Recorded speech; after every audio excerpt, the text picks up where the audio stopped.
الرحیم۔ وَإِذْ قَالَ مُوسَىٰ لِقَوْمِهِ إِنَّ اللَّهَ يَأْمُرُكُمْ أَن تَذْبَحُوا بَقَرَةً قَالُوا أَتَتَّخِذُنَا هُزُوًا قَالَ أَعُوذُ بِاللَّهِ أَنْ أَكُونَ مِنَ الْجَاهِلِينَ۔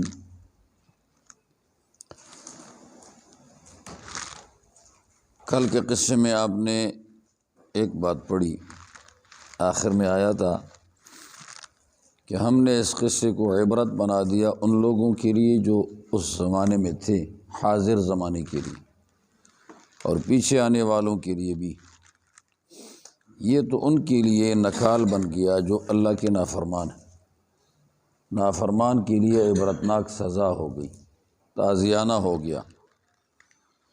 متقی اور جو پرہیزگار ہیں اس زمانے میں یا اس کے بعد اب تک آنے والوں کے لیے یہ نصیحت بن گئی، یہ موعظۃ للمتقین، نصیحت بن گئی ان لوگوں کی جو برائی کے مخالف ہیں، اور یہ واقعہ عبرتناک واقعہ بن گیا ان لوگوں کے لیے جو برائی میں ملوث ہیں، ملوث کے لیے عبرتناک واقعہ اور برائی کے مخالفین کے لیے نصیحت۔ آگے ایک مسئلہ اور ہو گیا، پہلے یہ قصہ سنیں۔ تورات نازل ہونے سے پہلے ایک آدمی تھا، اس آدمی کی کسی رشتہ دار خاتون کے غیر شادی شدہ تھی، اس کا پیغام ایک آدمی نے بھیجا کہ اس کی شادی مجھ سے کرا دو۔ اس نے وہ شادی اس کے ساتھ کرائی نہیں، یہ امیدوار تھا، شادی نہ کرانے کی وجہ سے کچھ وقت تک تو اس طرح بغض رہا، رنجش رہی، پھر اس کے بعد اس آدمی نے اسے قتل کر دیا، اور قتل کر کے اپنا رشتہ دار تھا، قتل کر کے اس کو کسی دوسرے آدمی کے دروازے کے سامنے ڈالا، قریب اس کے علاقے میں، وہ مالدار تھا، خیال یہ ہوگا کہ اس آدمی کے دروازے کے سامنے ہم اس کو ڈال لیں گے تو وہاں اس آدمی سے پیسے لے لیں گے کہ یہ ہمارا رشتہ دار آدمی تھا، اس کو قتل کیا گیا ہے، اور اس کا جو میراث ہے وہ بھی ہمیں مل جائے گا، اور یہ مقتول مالدار بھی بہت تھا، تو ہمیں دو طرف سے فائدہ ہو جائے گا، اور ساتھ دلی رنجش اور دلی جو غم ہے، خفگی ہے، وہ بھی نکل جائے گی، جو لڑکی کیوں نہیں دی۔ پھر موسیٰ علیہ السلام کے پاس گئے خود یہ لوگ بڑے جذبے سے، قاتل اور اس کے دوست، کہ ہمارا آدمی رشتہ دار مارا گیا ہے، تو آپ ہمارے اس آدمی کے بارے میں قاتل معلوم کریں۔ موسیٰ علیہ السلام نے فرمایا گائے لاؤ، اللہ حکم دیتا ہے تمہیں کہ تم گائے لاؤ۔ انہوں نے کہا گائے اور مردے کے درمیان میں مناسبت نہیں ہے، گائے اور مردے کے درمیان میں مناسبت نہیں ہے، لہٰذا آپ ہمارے ساتھ مذاق کرتے ہیں، وہ تو مردے اور گواہ کے درمیان میں مناسبت ہے، مردے اور گائے میں مناسبت نہیں ہے، تو ہم کیسے لائیں؟ موسیٰ علیہ السلام نے فرمایا میں خدا کی پناہ لیتا ہوں کہ میں تمہارے ساتھ مذاق ٹھٹا کروں۔ جب یہ بات موسیٰ علیہ السلام نے کر دی تو وہ آدمی سمجھ گئے کہ یہ سنجیدہ طریقے سے یہ گائے مانگ رہا ہے، گپ نہیں ہے، تو پھر انہوں نے کہا یہ گائے کیسی ہوگی؟ تو گائے کیسی کے بارے میں بات چیت چلی، یعنی اس کی صفات کیا ہیں، تو موسیٰ علیہ السلام نے کچھ صفات بتا دی کہ اللہ فرماتا ہے یہ صفات، تم وہ کرو جو تمہیں حکم ہے۔ انہوں نے کہا نہیں، یہ تشفی نہیں ہوئی، رنگ کیا ہوگا؟ صفات تو آپ نے بتا دی، رنگ کیا ہوگا؟ رنگ ہوگا خالص زرد، مکمل، کہ اس میں ایک داغ بھی کالا، سفید، پیلا نہیں ہوگا، کوئی اور رنگ کا نہیں ہوگا، اور خالص زرد، دیکھنے والے خوش ہوتے ہیں، اس گائے کو دیکھنے والے وہ خوش ہو جاتے ہیں۔ پھر کہا جی وہ پرانی صفات ذرا دہرا دیں، وہ جو شروع میں صفات تھی وہ پھر دہرا دیں۔ دہرانے کے بعد آخر میں کہا اچھا ہم اس گائے کو اب اچھی طرح پہچان گئے ہیں، تو یہ گائے ہم لاتے ہیں۔ تو آگے صفات میں سے یہ بھی بتا دیا ہے کہ یہ گائے ایسی ہے کہ اب تک اس نے ہل نہیں چلایا اور ابھی تک رہٹ کھینچا نہیں ہے، پانی نہیں نکالا، زمین کو پانی نہیں پلایا، اور بالکل سالم گائے ہے، اور اس میں کوئی داغ نہیں ہے۔ انہوں نے کہا آپ حق لے کے آئے، بات بالکل یہی ہے، ٹھیک ٹھاک ہے، حق سے مراد حقیقت ہے۔ تو انہوں نے وہ گائے ذبح کرنی چاہی نہیں کر دی، قریب نہیں تھا کہ وہ کر لیتے، لیکن کر دی، ذبح کر دی۔ یہ اس کا خلاصہ ہوا۔ گائے لے کے آئے، اب یہ نکل گئے تلاشی میں، اس رنگ کی گائے۔ یہ کوئی پرانے زمانے میں نیک آدمی تھا اور اس نیک آدمی کی گائے تھی، اور وہ جنگل میں چھوڑ چکا تھا، تو اپنی بیوی سے کہا کہ میں مر جاؤں تو میری امانت ہے خدا کے پاس، اور یہ میرا بیٹا ہے یا بیٹی جو بھی ہو، تو یہ جب بڑے ہو جائیں تو تم جا کر ان کو کہو کہ جنگل سے خدا سے اپنی امانت مانگ لے۔ وہ گائے بڑی ہو گئی، خدا نے اس کو جنگل میں محفوظ کر دیا تھا۔ یہ جب چلا گیا تو جانے کے بعد آواز دی کہ میرے باپ کی امانت مجھے مل جائے۔ باپ کی امانت ان کو مل گئی، گائے آ گئی، یہ لے کے آیا۔ تو تفسیروں میں لکھا ہوا ہے کہ راستے میں شیطان آ گیا اور اس نے کہا کہ اس گائے کی میں تمہیں اتنی قیمت دیتا ہوں، یہ مجھے دے دو۔ اس نے کہا میں ماں سے پوچھوں گا پھر دوں گا۔ خیر پھر بات نہیں مانی، آگے جا کر پھر شیطان آیا تو اس نے کہا میں ماں سے پوچھوں گا پھر گائے دوں گا۔ یہ لوگ آ گئے اور انہوں نے کہا ہمیں یہ گائے چاہیے، بالکل ہماری معیار کے مطابق ہے، اور یہ بالکل انفرادی گائے ہے، اس طرح کی گائے بالکل موجود نہیں ہے، رنگ کے اعتبار سے، کام کے اعتبار سے، عمر کے اعتبار سے، ہر لحاظ سے۔ بات ایسی ہو گئی اس نے ماں سے مشورہ کر دیا، سودا ہو گیا۔ لیکن سودا یہ ہو گیا کہ اس گائے کی کھال جب اتاریں گے تو پوری کھال پیسوں سے، کرنسی سے بھر کے دیں گے، اتنی بڑی قیمت ہوگی پوری کھال۔ اس میں علماء اشارہ کرتے ہیں کہ ایک تو یہ بات ہے کہ نیک آدمی ہے، اس کے اثاثے کو اور مال و متاع کو، اولاد کو خدا ضائع نہیں کرتا، اللہ رب العالمین کسی کو اس کے پالنے میں کھڑا کر دیتا ہے۔ نیک آدمی، یہ آدمی نیک تھا، اس کا بیٹا بھی نیک تھا۔ دوسری چیز یہ ہوتی ہے کہ ماں کی اور باپ کی ان کے مان کر، چونکہ باپ تو اس کا فوت ہو گیا تھا، اب ماں تھی تو ماں کی مان کر اتنا فائدہ مل گیا کہ وہ کچھ روپے شیطان دے رہا تھا لیکن وہ گائے نہ دے سکا، اور یہاں اس کی پوری کھال پیسوں کے ساتھ، کرنسی کے ساتھ بھر دی گئی۔ تو اپنے ماں باپ کی ماننا چاہیے۔ اللہ تعالیٰ دنیا میں برکت بندے کو دے دیتے ہیں، جہاں سے منافع آنے کی امید نہیں ہوتی وہاں ماں باپ کے فرمانبردار کو منافع ملتا ہے۔ یہ کچھ نصیحتیں اور فائدہ ہو گیا۔ خیر گائے خریدی، اب یہ لوگ گائے ذبح کرنا نہیں چاہتے تھے، یہ تھوڑا پیچھے ہٹنا چاہتے تھے۔ کیوں؟ ان کو معلوم ہو گیا کہ اصل قاتل تک رسائی ہو رہی ہے۔ پہلے خیال یہ تھا کہ کسی اور کو قاتل بنایا جائے گا اور اس کو پکڑا جائے گا تو چلو ہمیں پیسے مل جائیں گے، لیکن جب بات اصل تک پہنچنے لگی تو یہ ڈر گئے کہ وہ تو ہم ہی ہیں، قاتل تو ہم ہی ہیں اس آدمی کے، لہٰذا ہمارا پتہ چل رہا ہے۔ لیکن آگے پھنس کے موسیٰ علیہ السلام کے سامنے، تو پھر چھٹکارے کا راستہ نہیں تھا۔ تو جب گائے کو ذبح کر دیا تو اس کی زبان کے ساتھ اس مردے کو ایسے مارا، مردہ اٹھ گیا تو مردے سے کہا تمہیں کس نے مارا ہے؟ تو اس نے نشاندہی کر دی، فلاں فلاں نے مارا۔ وہ آدمی کھڑے تھے وہاں پر، جرم ثابت ہو گیا، پھر وہ آدمی مر گیا۔ اس کے اوپر ایک اشکال ہوتا ہے کہ مردہ کسی کے بارے میں کہے فلاں فلاں نے مجھے مارا ہے، تو اس مردے کی بات تو شہادت نہیں ہے، کیونکہ شہادت میں تو عدد اور عدالت دونوں ضروری ہے۔ عدد بھی ضروری ہے دو، اور عدالت بھی ضروری ہے۔ یہ آدمی تو مدعی ہے، جو مارا گیا ہے یہ تو مدعی ہے، اس کی بات تو معتبر نہیں تھی، دو گواہ چاہیے تھی، اور یہاں دو گواہ نہیں ہیں، تو کیسے ایک آدمی کے خبر پر فیصلہ ہو گیا کہ تو نے مارا ہے اس کو؟ یہ تو خبر ہے، اور خبر کے اوپر اتنا بڑا فیصلہ قصاص کا یا اتنا بڑا فیصلہ دیت کا نہیں ہو سکتا۔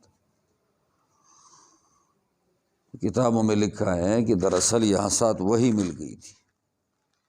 اس آدمی کا خبر گائے کا مارنا بہانہ بن گیا تھا، قرینہ بن گیا تھا، اصل میں پیچھے وحی خداوندی شامل تھی۔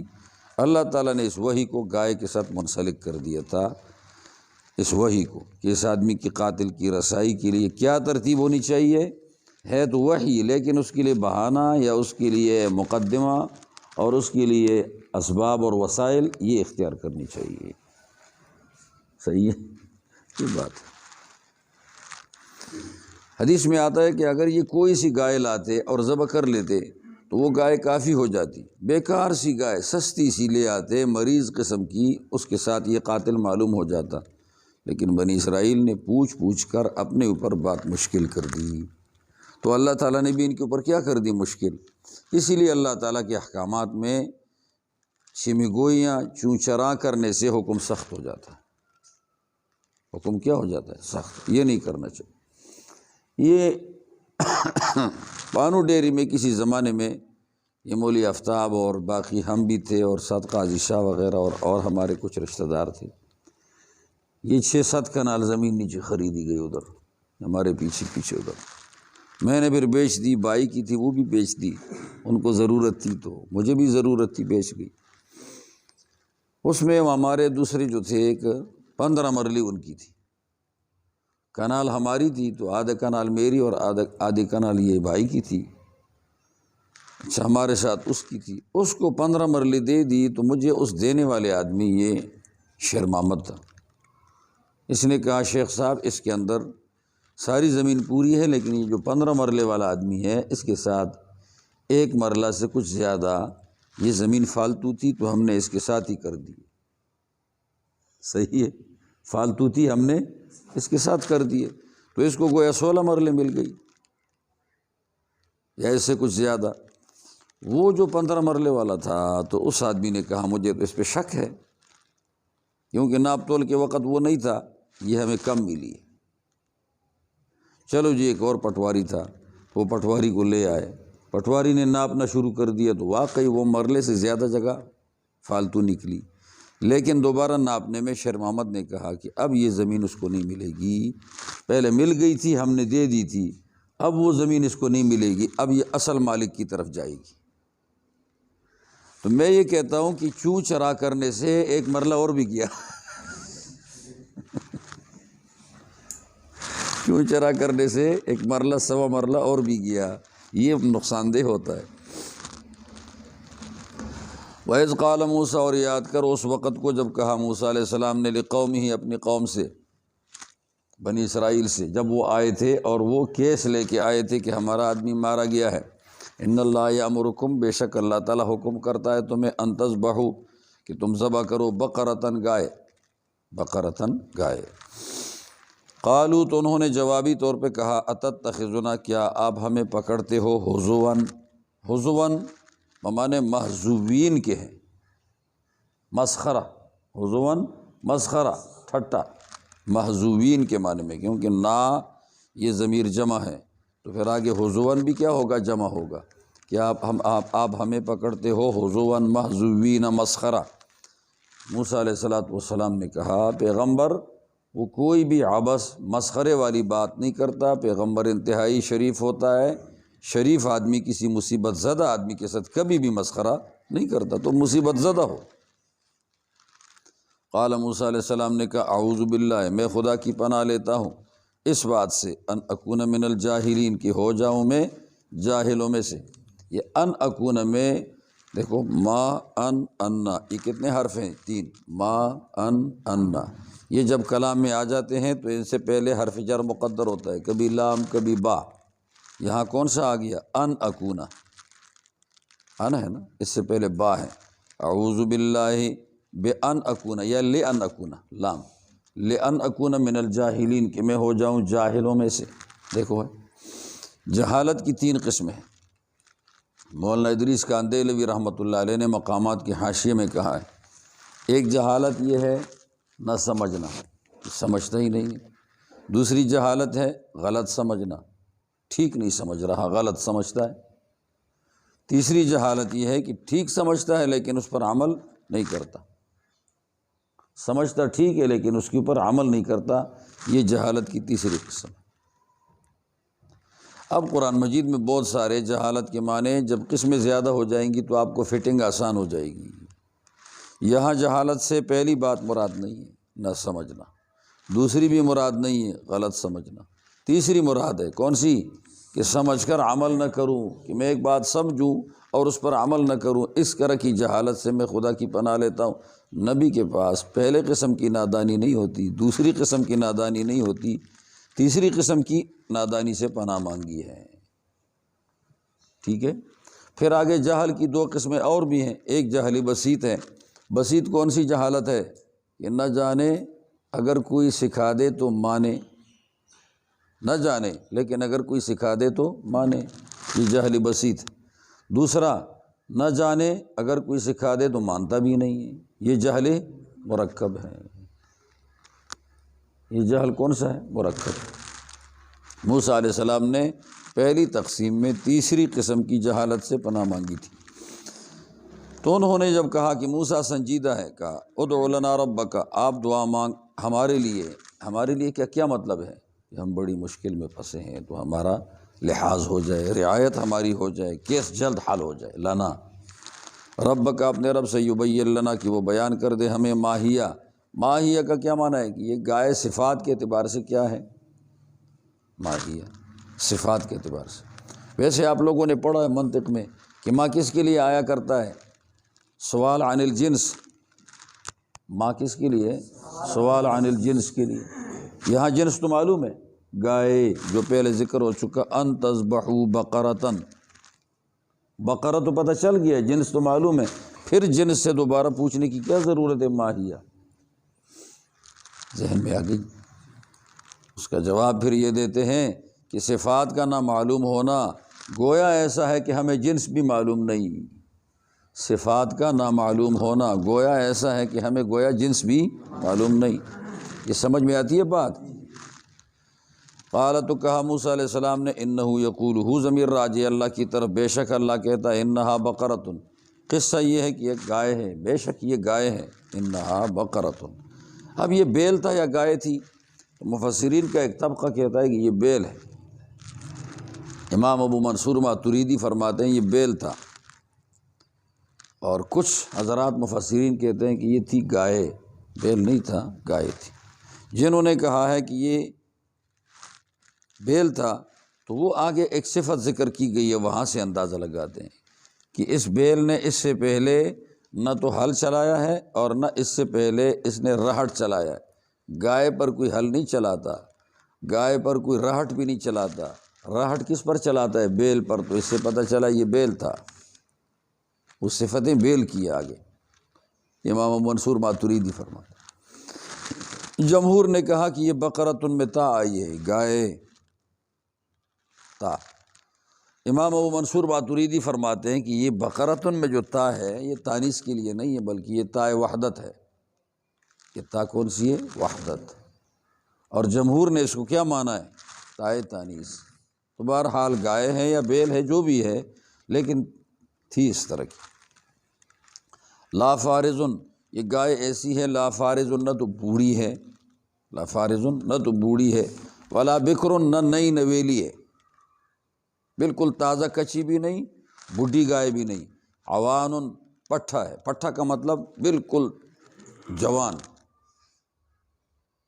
بالکل جوان ہے۔ بین ذالک، بین ذالک کا کیا معنی ہے؟ ذالک سے دو چیزیں مراد ہیں، فارز اور بکر کے درمیان۔ بین ذالک المذکوری، بین ذالک ذالک اس میں اشارہ ہے مذکور، مذکور کتنی چیزیں ہیں؟ فارز، بکر۔ فافعلوا ما تؤمرون، سو کرو وہ جو تمہیں حکم دیا جا رہا ہے، جو تمہیں حکم کیا جا رہا ہے۔ قالوا، تو انہوں نے کہا پھر، ادع لنا، تشفی نہیں ہوئی ہمیں، دعا کر ہمارے لیے، ربک، اپنے رب سے، یبین لنا، کہ وہ بیان کر دے ہمارے لیے، ہمارے خاطر، ما لونھا، اس کا رنگ کیا ہے۔ چلو وہ صفت تو معلوم ہو گئی کہ نہ بڈھی نہ جوان، درمیانی، لیکن ایک اور چیز ہے کہ رنگ کیا ہونا چاہیے۔ تو اللہ تعالیٰ موسیٰ علیہ السلام نے فرمایا، انہ یقول، بے شک اللہ کہتا ہے، انہا بقرۃ صفرا، بے شک یہ گائے ہے زرد، صفرا، زرد گائے ہے۔ اچھا، زرد کیسے ہے؟ فاقع لونھا۔ ہاں جی، السلام علیکم جی۔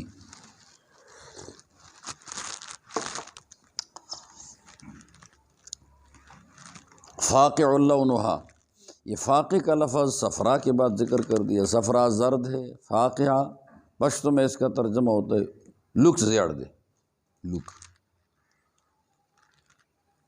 اور اردو میں اس کا ترجمہ کیا ہوگا؟ خالص زرد۔ زردی میں جو چیز خالص ہو اس کو کیا کہیں گے؟ فاقعہ۔ جیسے اسود، حالق، اسود کالے کو کہتے ہیں، اور حالق خالص کالا، لک کالا۔ اسی طرح احمر قانی، سرخ خالص سرخ، تو صفرا کے ساتھ کیا ہو گیا؟ فاقع۔ اس پر ایک اعتراض ہوتا ہے کہ ادھر ما لونہا پہلے آ چکا تھا، صفرا رنگ آ گیا ہے، تو فاقعن کے بعد پھر لونہا کا ذکر کر دیا، تکرار ہے۔ دیکھو کدھر، انہا بقرۃ، بے شک یہ گائے ہے، صفرا زرد، دیکھو زرد رنگ آ گیا ہے۔ فاقے کے بعد پھر لونہا کی کیا ضرورت ہو گئی؟ فاقے کے بعد پھر لونہا کی کیا ضرورت ہو گئی؟ تو اس کا جواب یہ ہوا کہ یہ لونہا کی دوبارہ ضرورت تاکید اور تصریح کے طور پہ کی، تاکید اور تصریح۔ تسر الناظرین، یہ گائے خوش کرتی ہے دیکھنے والوں کو، جو دیکھے تو وہ کہے واہ زبردست گائے ماشاءاللہ۔ قالوا، تو انہوں نے کہا بھی تسلی نہیں ہوئی، ادع لنا ربک، خاص ہمارے لیے، ہمارے اوپر مہربانی کرم کیجئے، ہمارے لیے خدا سے مانگے، یبین لنا، کہ وہ بیان کر دے ماہیہ، کہ وہ گائے کیا ہے، یعنی اس کی ماہیت کیا ہے۔ ماہیت تو معلوم ہے کہ گائے ہے، لیکن صفات، ان البقرۃ تشابہ علینا، بے شک یہ گائے ہمارے اوپر گڑبڑ ہو گئی، وَإِنَّا إِن شَاءَ اللَّهُ لَمُهْتَدُونَ، لیکن آگے کہا بے شک ہم، اگر اللہ نے چاہا تو ہم مراد تک پہنچنے والے ہیں، لمہتدون، ہم مراد تک پہنچنے والے ہیں۔ مطلب یہ ہے کہ اب گائے دریافت ہونے کے اسباب اور وسائل برابر ہو گئے، گائے دریافت ہونے کے اسباب اور وسائل برابر ہو گئے۔ اس میں ایک قصہ اور معلوم ہو گیا کہ مبادی اور مقاصد کے درمیان میں ایک ربط ہوتا ہے، اس ربط کا پتہ ہر کسی کو نہیں ہوتا، اسی لیے بہت سارے لوگ مقاصد اور مبادی کے درمیان میں ربط کو جانتے نہیں، تو وہ کہہ دیتے ہیں ہمارے ساتھ گپ ہو رہی ہے، جیسے انہوں نے کہا تھا کہ ہمارے ساتھ مذاق ہو رہا ہے۔ حالانکہ گائے لانا، ذبح کرنا، پھر اس کے بعد مردوں کو مارنا، مردہ پھر زندہ ہو جائے، یہ دیکھو مقاصد ہیں، لیکن مبادی اور مقاصد کے درمیان میں ربط یہ حکیم کو معلوم ہوتا ہے، اصحاب بصیرت کو معلوم ہوتے ہیں، سمجھداروں کو معلوم ہوتے ہیں، ناسمجھ اس کو جانتے نہیں تو وہ کہتے ہیں مذاق ہو رہا ہے۔ ہمیشہ آپ لوگ کیا کرو، مبادی اور مقاصد کے درمیان میں ربط اور مناسبت کو معلوم کرو، یہ قاعدہ یاد رکھ لو، یہ آپ کو بہت ساری جگہوں میں کام دے گا، آگے بار بار پھر بھی آئے گا۔ اچھا صاحب ابھی کیا ہے، وَإِنَّا قَالَ إِنَّهُ يَقُولُ إِنَّا بَقَرَةٌ، کا موسیٰ علیہ السلام نے، بے شک اللہ کہتا ہے یہ ایسی ایک گائے ہے، لا ذلول، ایسی گائے ہے، لا ذلول، کہ وہ ذلول نہیں، ذلول محنت کش، ایسی گائے نہیں، محنت کش بیل نہیں، تثیر الارض، یہ ذلول موصوف ہے، ایسی ذلول نہیں موصوف ہے، یہ جو زمین کو پھاڑے، جو زمین کو پھاڑتی ہو، ایسی ذلول نہیں، یعنی اس نے اس سے پہلے ہل نہیں چلایا۔ ولا تسقی الحرث، اور نہ یہ گائے پانی پلاتی ہے الحرث، کھیتی کو، کہ یہ پہلے راہٹ میں بھی نہیں چلی۔ مسلمتن، مسلمہ ہر طرح سلامت ہے، یعنی یوں سمجھو نا، جس طرح ہم کہتے ہیں کہ خاتون کنواری ہے، تو یہ گائے بھی بالکل کیا ہے، وہ کنواری، نہ اس پہ جفتی ہوئی اور نہ اس کے اوپر ہل چلا، نہ اس کے اوپر راہٹ چلا، بلکہ یہ تو بانڈی میں بھی نہیں آئی، جنگل میں بسی ہے۔ لا شیۃ فیہا، لا عیب فیہا، اس کے اندر کوئی عیب نہیں ہے۔ قالوا، تو انہوں نے کہا الآن جئت بالحق، ابھی آپ حق لے کے آئے۔ حق سے مراد یہاں حق نہیں ہے باطل کے مقابلے میں، حق سے مراد ہے حقیقت، یہاں حق سے کیا مراد ہے؟ حقیقت۔ فذبحوها، پس ان لوگوں نے گائے، اب یہ بیچ میں بات، تلاش کر دی، پھر وہ لے کے آئے، اس سے سودا ہوا، ماں سے بھی پوچھا، یہ لمبی بات محذوف ہے، پس لے کے آئے خرید کر، فذبحوها، ذبح کر دیا اس گائے کو۔ جنہوں نے گائے مانا ہے تو ہا ضمیر کو دلیل بنا دیا، جنہوں نے بیل مانا ہے تو لفظ بقرہ ہے اس کو دلیل بنایا ہے کہ یہ ہاں لفظ بقرہ کی طرف راجع ہے، ورنہ ہے یہ بیل۔ وما کادوا یفعلون، قریب نہیں تھا کہ یہ لوگ کر لیتے گائے کو، کیوں؟ اب پھنس رہے تھے خود بخود کہ یہ چیز ہم پر آ رہی ہے، قاتل تو ہم ہیں، اور حقیقت تک بات پہنچ رہی ہے، خود ڈر گئے۔ وَإِذْ قَتَلْتُمْ نَفْسًا فَادَّارَأْتُمْ فِيهَا، اور یاد رکھو اس وقت کو، قتلتم نفسا، جب تم نے قتل کر دیا ایک آدمی کو، فَادَّارَأْتُمْ فِيهَا، فَادَّارَأْتُمْ تجادلتم فیہا، تخاصمتم فیہا، اس کے اندر تم نے ایک دوسرے کے ساتھ خصومت کر دی، جھگڑا کر دیا۔ کیسے جھگڑا کر دیا؟ دیکھو دو طبقے ہیں، ہر طبقہ دوسرے کو قاتل کا الزام لگاتا ہے، اپنے کو بری کرتا ہے، یہ ہے فَادَّارَأْتُمْ۔ آدمی مرا ہوا پڑا ہے، تم نے مارا ہوگا، اس نے کہا نہیں تم نے مارا ہے، ہم نے نہیں مارا، اپنی براءت دوسرے پر الزام، یہ ہے فدارأتم، اپنی براءت دوسرے پر الزام، یہ ہے فدارأتم۔ اور یہ اصل میں تھا تدارأتم، باب تفاعل ہے، درع کا معنی ہوتا ہے دفع کر دینا، ادرؤوا عن انفسکم الموت، اپنے نفسوں سے موت کو دور کر دو، دفع کر دو۔ درع کسے کہتے ہیں؟ دفع۔ اچھا، اس قصے کا ابتدائی حصہ پہلے ذکر کیا گیا، یہ ابتدائی حصہ بعد میں ذکر کیا ہے، اور انتہائی قصہ پہلے ذکر کر دیا، ترتیب بدل دی تھوڑی سی، قصے کے اندر ترتیب بدل دی، ترتیب بدل دی کہ وہ جو قصہ پورا ہے اس کو تو پہلے ذکر کیا، اور جو قصے کی ابتدا ہے اس کو بعد میں ذکر کیا۔ ابتدا بعد میں ہے، کیسے کہ تم لڑے، مردہ تم نے کیا ہے، انہوں نے کہا تم نے کیا ہے، ہم نے نہیں کیا۔ اچھا، پھر موسیٰ علیہ السلام کے پاس بعد میں گئے ہیں، پھر انہوں نے بعد میں گائے کا مطالبہ کیا، پھر گائے تفتیش کر کے بعد میں لائے، اب پوری گائے کا قصہ پہلے آیا، یہ ہوا بعد میں ہے، اور فدارأتم یہ ہوا پہلے ہے لیکن اس کو بعد میں ذکر کر دیا، یہ ترتیب تھوڑی بدل دی۔ اشارہ اس بات کی طرف ہے کہ یہاں پر دونوں چیزیں مقصودی ہیں۔ بعض اوقات اگر فدارأتم پہلے ذکر کرتے تو مقصود یہ ہوتا گائے کا قصہ پورا تفصیل سے طبعی ہو جاتا، کیا ہو جاتا؟ طبعی۔ تو قصہ پہلے ذکر کر دیا اور جو ابتدائی بات تھی وہ بعد میں ذکر کر دی، اشارہ اس طرف ہے کہ یہ دونوں چیزیں کیا ہیں؟ مقصودی۔ واللہ مخرج، اللہ تبارک و تعالی نکالنے والا ہے، ما کنتم تکتمون، وہ چیز جو تم چھپاتے رہے۔ وہ چھپایا کیا ہے؟ قاتل، قاتل کا قتل چھپا ہوا ہے۔ فقلنا، بس ہم نے کہا، یہ اللہ تعالیٰ فرماتے ہیں جب گائے لے کے آئے ہم نے کہا اضربوہ ببعضھا، مارو اس مردے کو، ببعضھا اس نفس کو مارو، یہ اضربوہ میں ہو ضمیر راجع، قتلتم نفسا میں نفس کی طرف، اور ببعضھا میں ہا ضمیر راجع گائے کی طرف، بعض سے زبان مراد ہے کہ اس کی زبان کو کاٹ کے مارا تھا۔ اچھا، کذالک یحیی اللہ الموتیٰ، یہ کذالک کتنے فائدہ دیتا ہے؟ ایک دو فائدے دیتا ہے، دیکھو یہ بات یاد رکھ لو، ایک جعلی جزئی ہے، ایک جعلی کلی ہے۔ جعلی جزئی کا معنی ہے جزئی واقعہ، یہ پورا جزئی واقعہ کیا ہے؟ مجعولہ، مجعولہ جعل،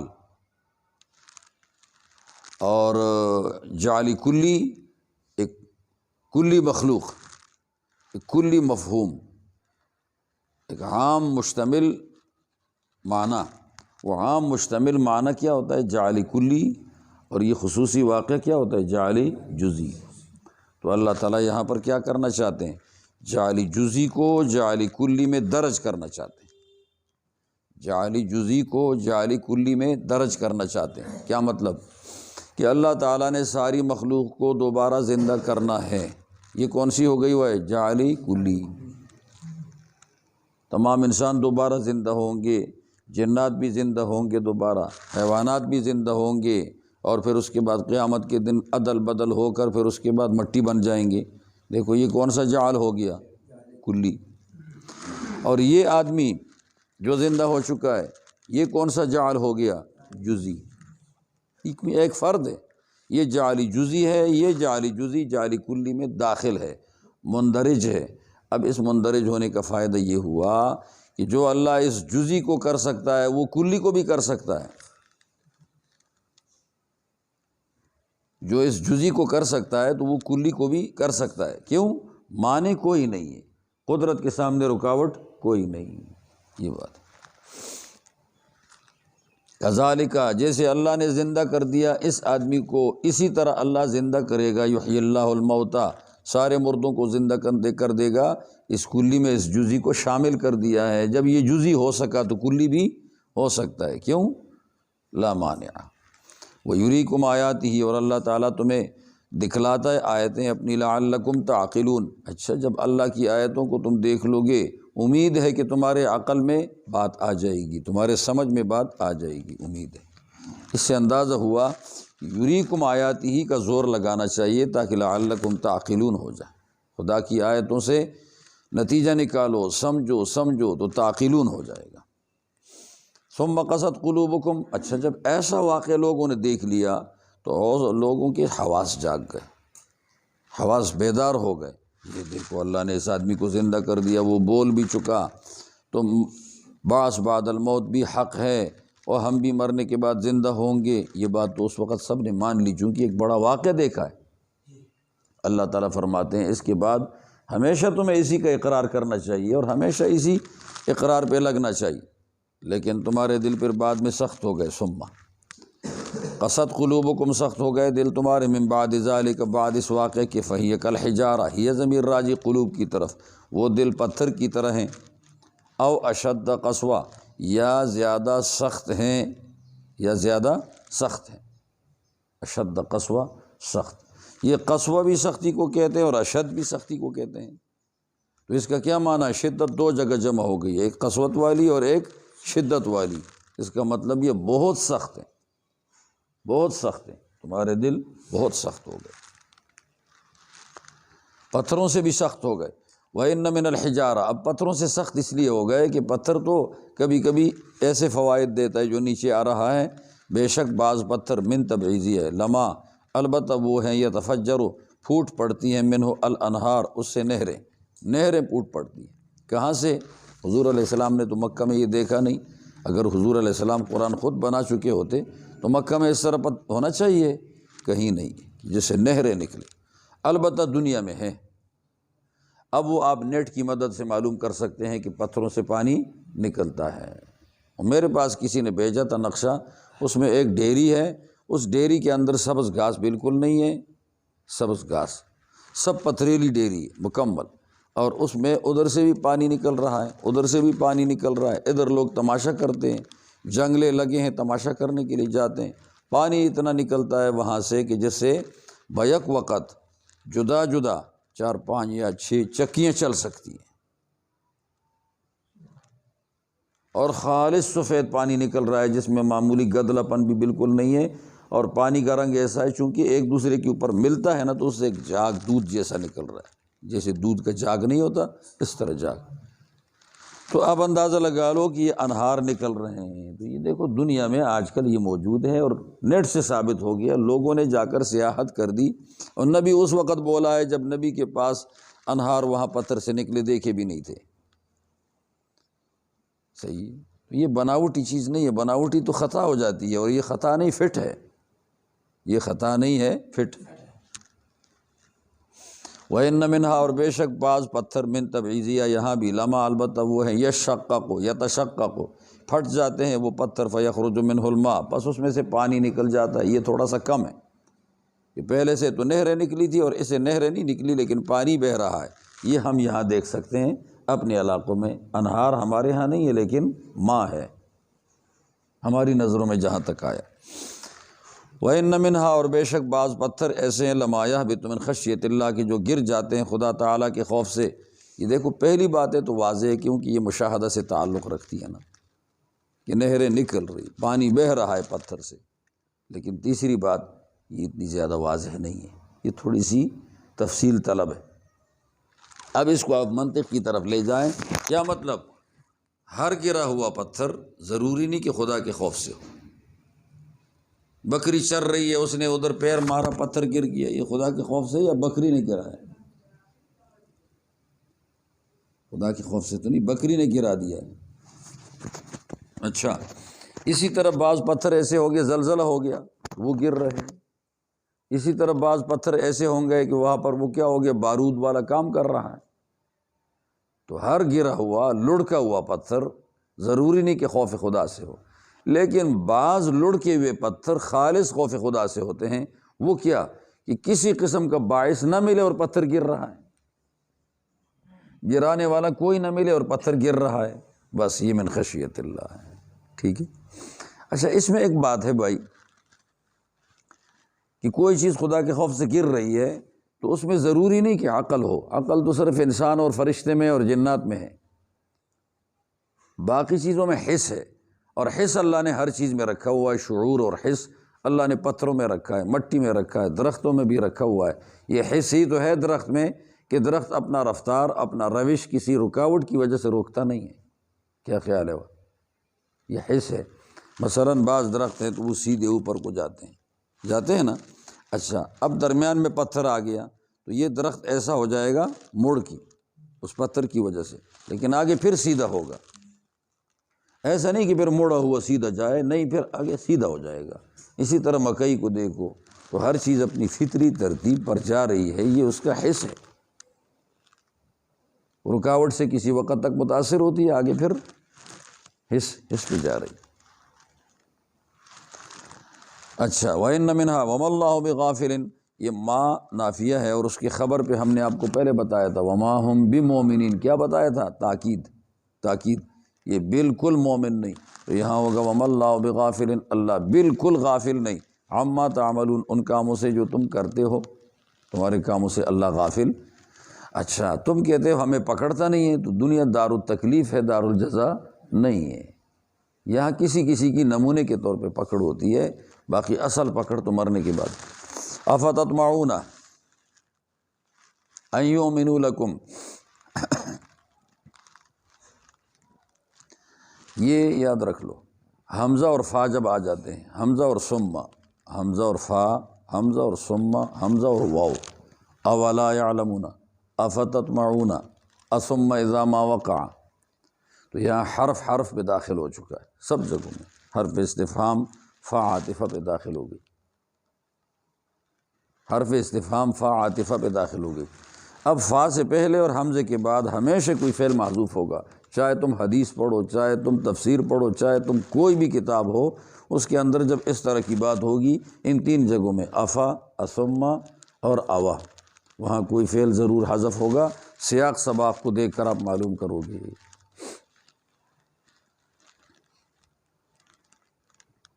اب یہاں کیا کرو گے؟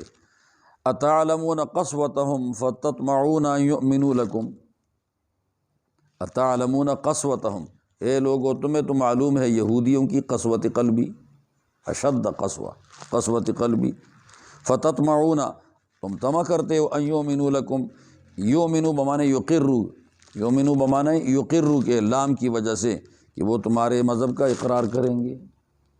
وہ اسلام کے مذہب کے اقرار کے لیے دل کی نرمی چاہیے اور ان کے اندر دل کی قسوت ہے۔ اتعلمون قسوتهم فتطمعون ان یؤمنوا لکم،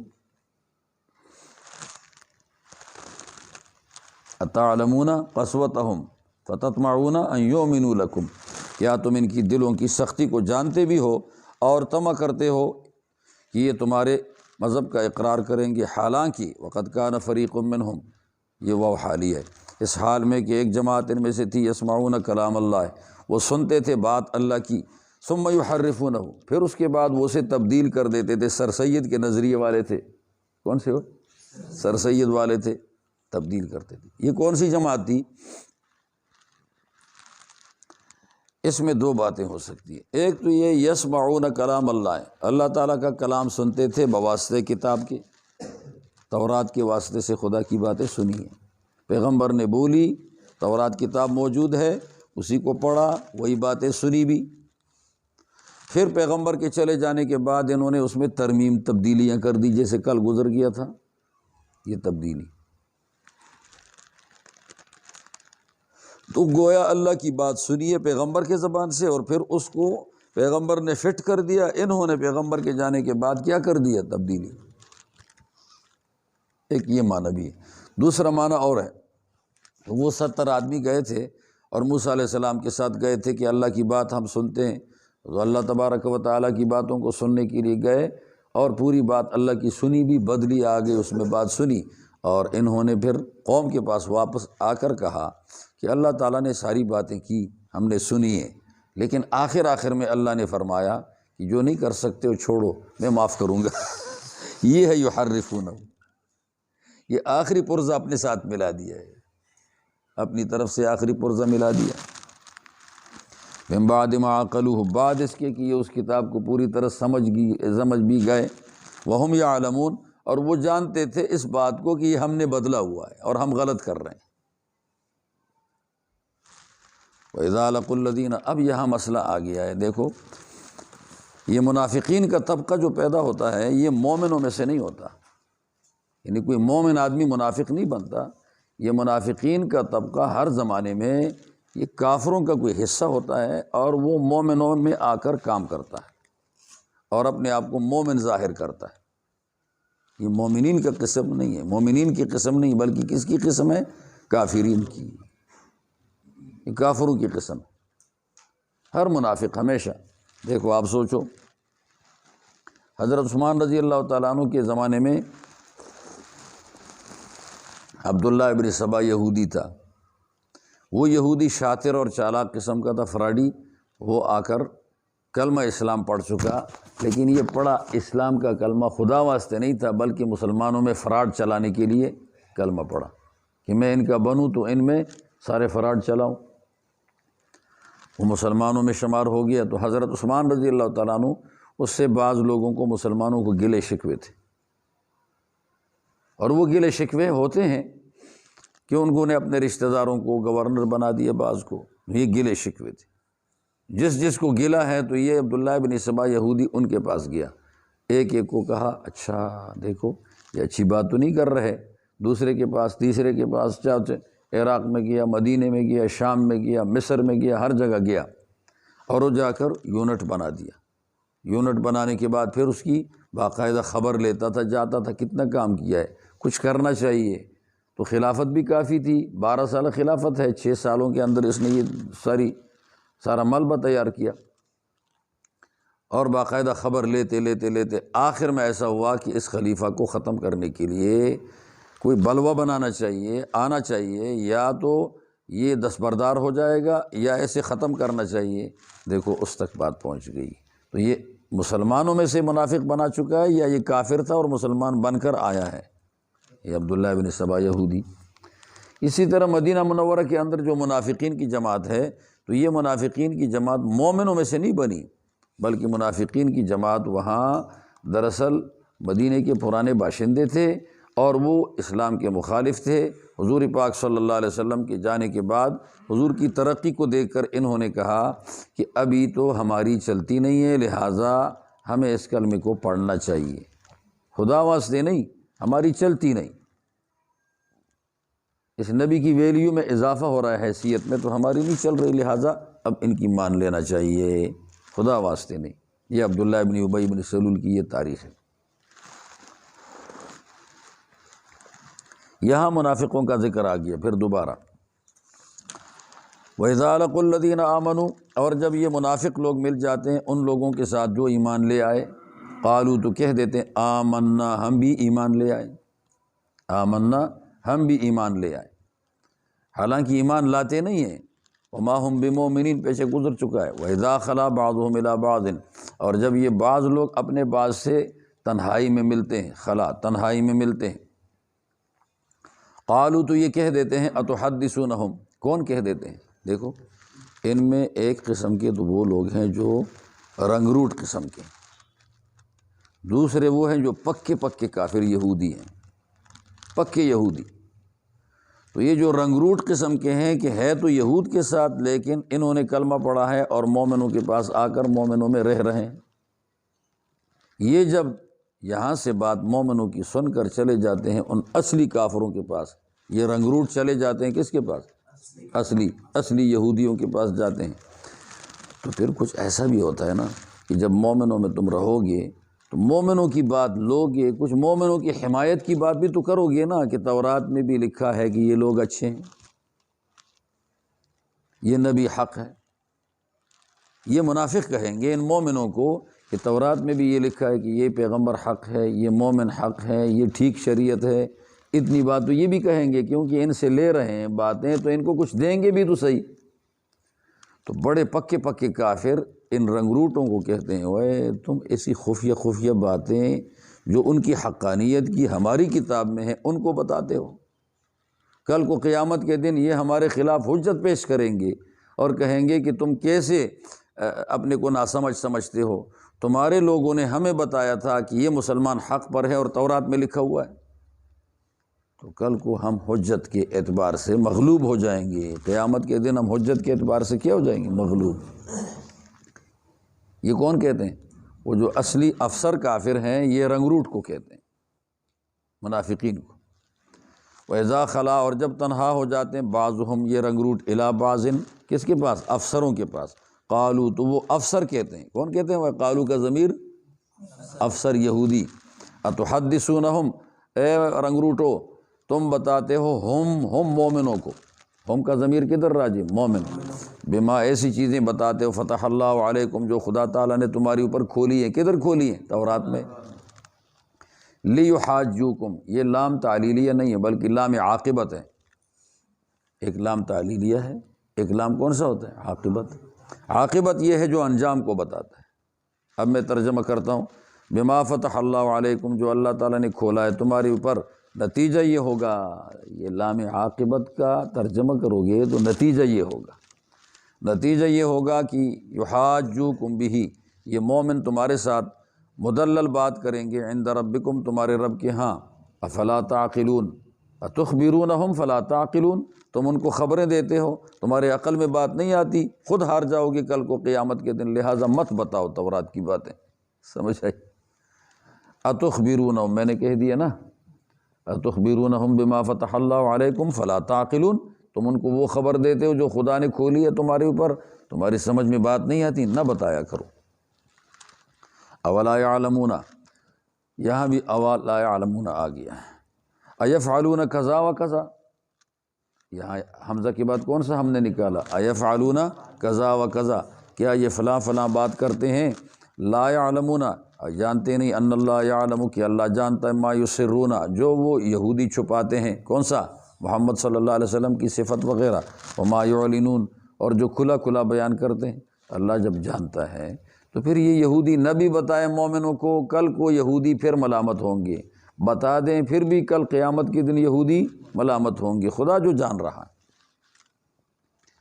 وَمِنْهُمْ أُمِّيُّونَ، اب یہ منافق ایسے ہیں کہ بعض تو ان میں پڑھے لکھے سمجھدار ہوتے ہیں، بعض ان میں بالکل اناڑی جاہل ہوتے ہیں، یہ اناڑیوں کی بات آ گئی۔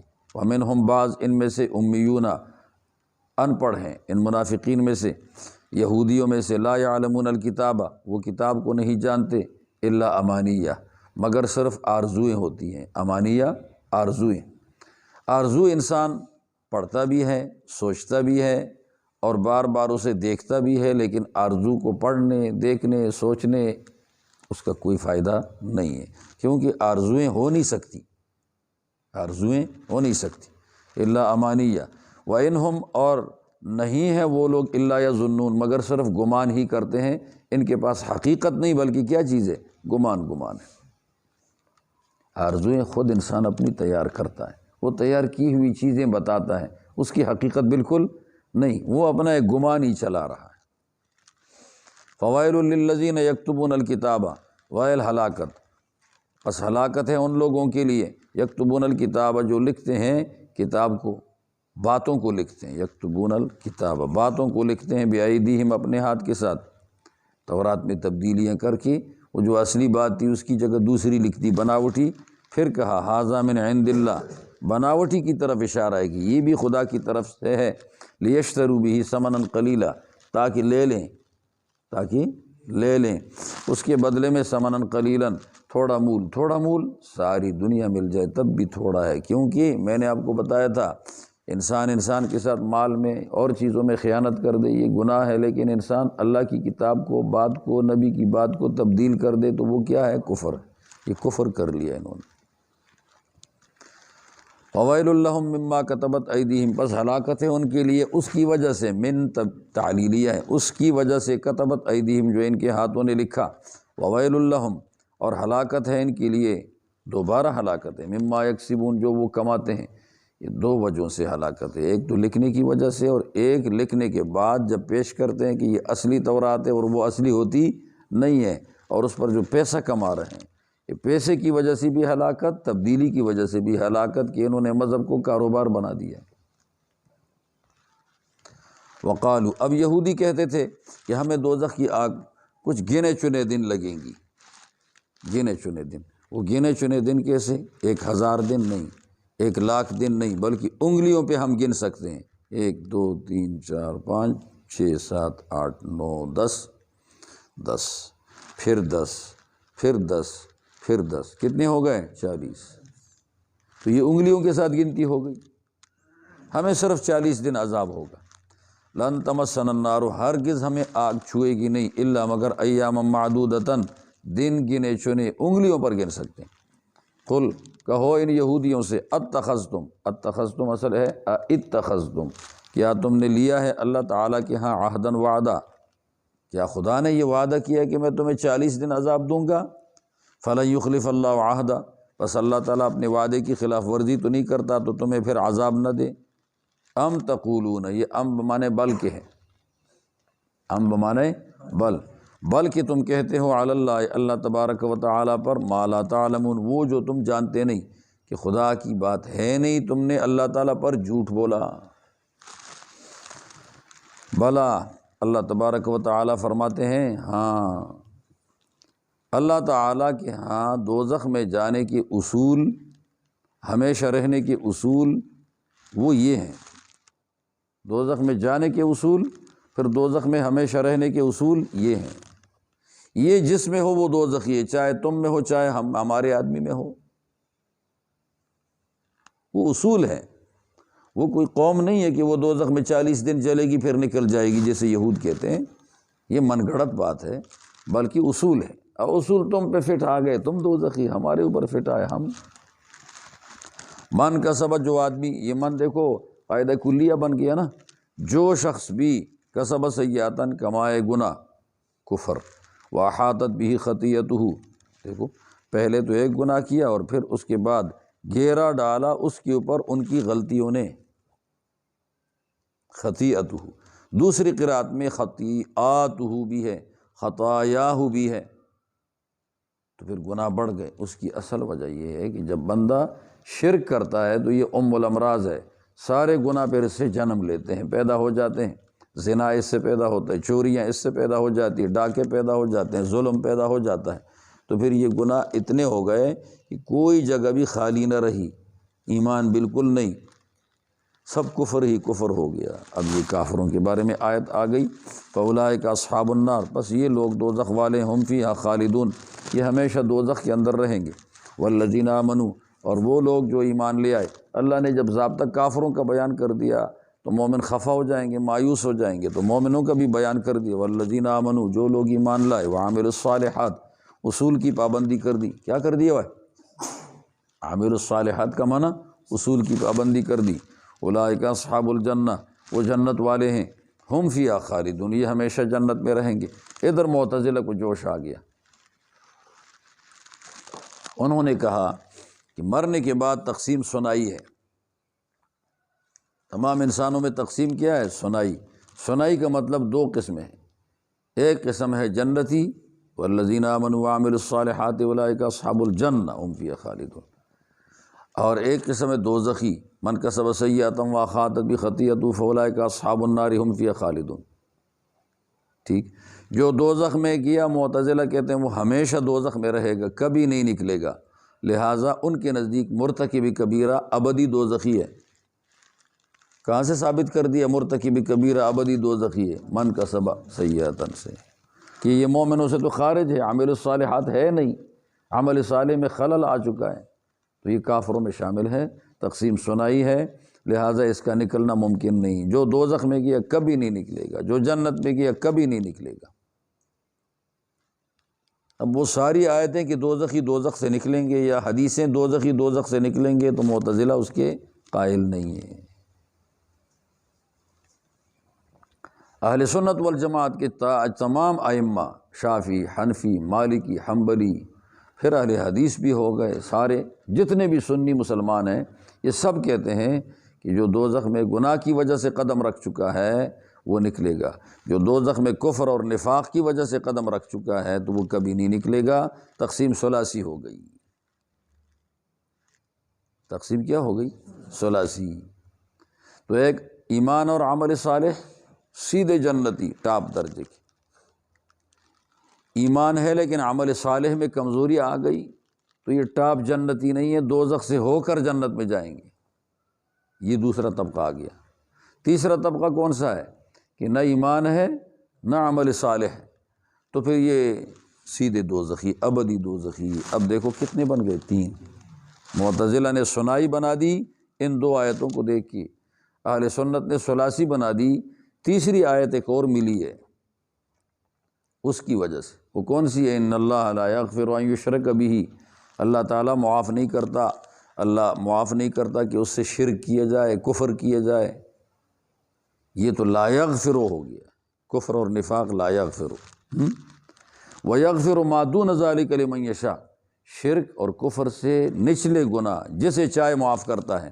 تو دیکھو یہ ثنائی تقسیم ہو گئی نا کہ مومن گناہ گار یغفر ما دون ذالک میں آ جائے گا، تو اب تقسیم کون سی ہوئی؟ ثلاثی۔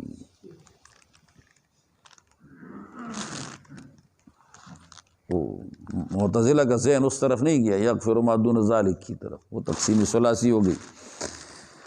وَإِذْ أَخَذْنَا مِيثَاقَ بَنِي اسرائیل، اور جب ہم نے لے لیا وعدہ قول قرار بنی اسرائیل سے۔ یہ کیسے قول قرار لیا ہے بنی اسرائیل سے؟ کہیں میدان میں اکٹھا کیا تھا؟ اکٹھا اگر کیا ہے تو وہ تو جو موجود ہے ان سے لیا، ان کے پیٹوں میں بعد میں جو نکل رہے ہیں ان سے تو نہ لیا، پھر تو جو موجود تھے اس میدان میں ان سے لیا ہے، جو ان کی اولاد ہے ان سے تو نہیں لیا، پھر وعدہ پورا نہیں بنتا۔ یہ وعدہ لیا ہے بواسطہ کتاب کے، بواسطہ کس کے؟ کتاب کے، کہ تورات اتاری گئی۔ تورات تو ہر زمانے میں پیش ہوئی، اس وقت بھی پیش ہوئی، ان کی اولاد پر بھی پیش ہوئی، اولادوں کی اولاد پر بھی پیش ہو گئی، اور جب کتاب کو مانا تو کتاب کے اندر کے تمام باتوں کا اقرار بھی کر لیا کہ یہ ہمارے ذمے ہے۔ اسی لیے قرآن مجید کے بارے میں جب اتری ہے یہ کتاب تو اللہ تبارک و تعالیٰ کہہ سکتے ہیں کہ تم نے وعدہ لیا تھا اور کیا تھا میرے ساتھ کہ ہم مانیں گے، اور ابھی 1400 سال بعد بھی ہم جب اس کو مان چکے تو اس کے تمام ضوابط اور اصول کو ہم نے خدا سے وعدہ کر دیا کہ مانیں گے۔ کیا خیال ہے؟ آئی ذہن میں بات؟ ہاں، یہ اسی طرح ہے جیسے مدرسے کے اندر 20-25 اصول ہوتے ہیں، اور اصول کے اندر طلباء آ کر داخل ہو جاتے ہیں، اسلامی اصول کے علاوہ ہٹ کر اصلاحی اصول رکھ لیتے ہیں نا، اور پھر آخر میں کہتے ہیں دستخط کرو۔ اب وہ اصول بنانے والا معتمم صاحب فوت ہو گیا، اور اس کے سارے ناظم تعلیمات بھی گئے، نئی نئی نسلیں آ گئی، لیکن اصول تو وہی چل رہے ہیں۔ اب جو طالب علم اس کے نیچے دستخط کر لیتا ہے اور مان لیتا ہے، اس کا مطلب یہی ہے کہ میرا وعدہ ہے کہ میں ان تمام اصول کو پورا کروں گا، تو لوگ کہہ سکتے ہیں یار تم نے قول قرار بھی لے لیا ہے، وہ واسطے کتاب کے لیے۔ وَإِذْ أَخَذْنَا مِيثَاقَ بَنِي اسرائیل، جب ہم نے وعدہ لے لیا بنی اسرائیل سے کتاب کے واسطے سے، کیا وعدہ تھا؟ تورات میں لکھا تھا لا تعبدون الا اللہ۔ یہ لا تعبدون نفی ہے بمعنی نہیں کے، ہے نفی بمعنی نہیں کے، اور یہ یاد رکھ لو جب شریف لوگوں کے ساتھ بات چیت کی جاتی ہے تو وہاں نہیں پیش نہیں کرتے، عموماً نفی پیش کر لیتے شریف لوگوں کے ساتھ آمادہ کرنے کے لیے۔ مثلا میں کہوں یہ بیاض اس کا نام ہے، تو میں کہوں بیاض یہ کام مت کرو، معنی اس کا یہ ہے کہ میں نے اس کو جھاڑ کر نہیں پیش کر دی، اور میں نے اس کو کہہ دیا بیاض تو ایسا کام نہیں کرے گا۔ دیکھو گویا میں اس آدمی کو آمادہ کر رہا ہوں، اور اس کی شرافت کی وجہ سے میں اس سے کسی کام کی نفی کر رہا ہوں، آرڈر نہیں کر رہا، نہیں کر رہا، نفی کرتا ہوں۔ لیکن کیوں کر رہا ہوں؟ کہ میں اس آدمی کو یا آمادہ کرنا چاہتا ہوں، یا اس آدمی کی شرافت کی وجہ سے میں اس سے کام کی نفی کر رہا ہوں کہ اس کے شان جڑتا نہیں ہے کہ یہ کر لے ایسا کام، اس کے ساتھ جڑتا نہیں کہ یہ ایسا کام کر لے، ٹھیک ہے؟ یا تم لوگ کہو کہ استاد ایسا نہیں کرے گا، استاد ایسا نہیں کرے گا، کیا مطلب ہے؟ کہ استاد کی شرافت کا تقاضا یہ ہے کہ وہ اس طرح بالکل نہیں کرے گا۔ یہاں نفی بمانے نہیں ہمیشہ اسی جگہوں میں ہوتی ہے اکثر۔ لا تعبدون، عبادت مت کرو تم الا اللہ، مگر اللہ تعالیٰ کی، وبالوالدین، یہ بالوالدین سے پہلے فعل حذف ہے، احسنوا بالوالدین احسانا، احسنوا، بھلائی کرو ماں باپ کے ساتھ، خوب بھلائی، مفعول مطلق برائے تاکید ہے، خوب بھلائی کرو ماں باپ کے ساتھ۔ دیکھو بھائی جب حقوق کا بیان آتا ہے تو حقوق میں اولاد کے حقوق پہلے نہیں آتے، بیوی کے حقوق پہلے نہیں آتے، سب سے پہلے حقوق کس کے آ رہے ہیں؟ والدین، بھائیوں کے، چچوں کے، دادوں کے بعد میں آتے ہیں، والدین کے سب سے پہلے آتے ہیں۔ کیا وجہ ہے؟ اولاد اپنی پیدا ہوئی ہے، دل دکھتا ہے، احسان طبعی تقاضا ہے۔ بیوی لا چکا ہے گھر میں آباد رکھنے کے لیے، گھر کو آباد رکھنے کے لیے، یہ طبعی تقاضا ہے کہ بیوی پر احسان کرے، یہ دونوں طبعی ہو گئے۔ لیکن ماں باپ کے ساتھ معاملہ یہ ہے، مشکل یہ ہے کہ یہ طبعی تقاضا کم ہوتا ہے اور اس کے اندر کبھی کبھی بیر بھی آتا رہتا ہے، کبھی بغض بھی آتا رہتا ہے، کبھی کیا آتا رہتا ہے۔ تو اللہ تعالیٰ نے فرمایا شرعی تقاضا یہ ہے کہ حقوق تمہارے ماں باپ سے شروع ہوں گے، اکرام، احترام، ہمدردی، بات ماننا کہاں سے شروع ہوگی؟ ماں باپ سے، اولاد سے نہیں، ماں باپ سے، بیوی سے بھی نہیں، ماں باپ سے۔ کہ ماں باپ سے شروع کرنے کی وجہ یہ وہاں طبعی تقاضے ہیں، یہاں طبعی کم ہے، شرعی زیادہ ہے۔ اور وہ سب دیکھ سکتے ہیں، اندازہ لگا سکتے ہیں کہ دیکھو جب باپ مرتا ہے تو اتنے نہیں روتے، بیٹے مرتے ہیں تو کتنے روتے ہیں۔ خود مجھے بھی ہمارے والد کا انتقال ہو گیا، اپنی عمر تب ہی پوری کر کے فوت ہوئے، ہمیں رونا بھی آیا، لیکن ہم جو روئے اپنے بیٹے پہ تو بہت زیادہ تھا۔ وہاں طبعی تقاضا ہے۔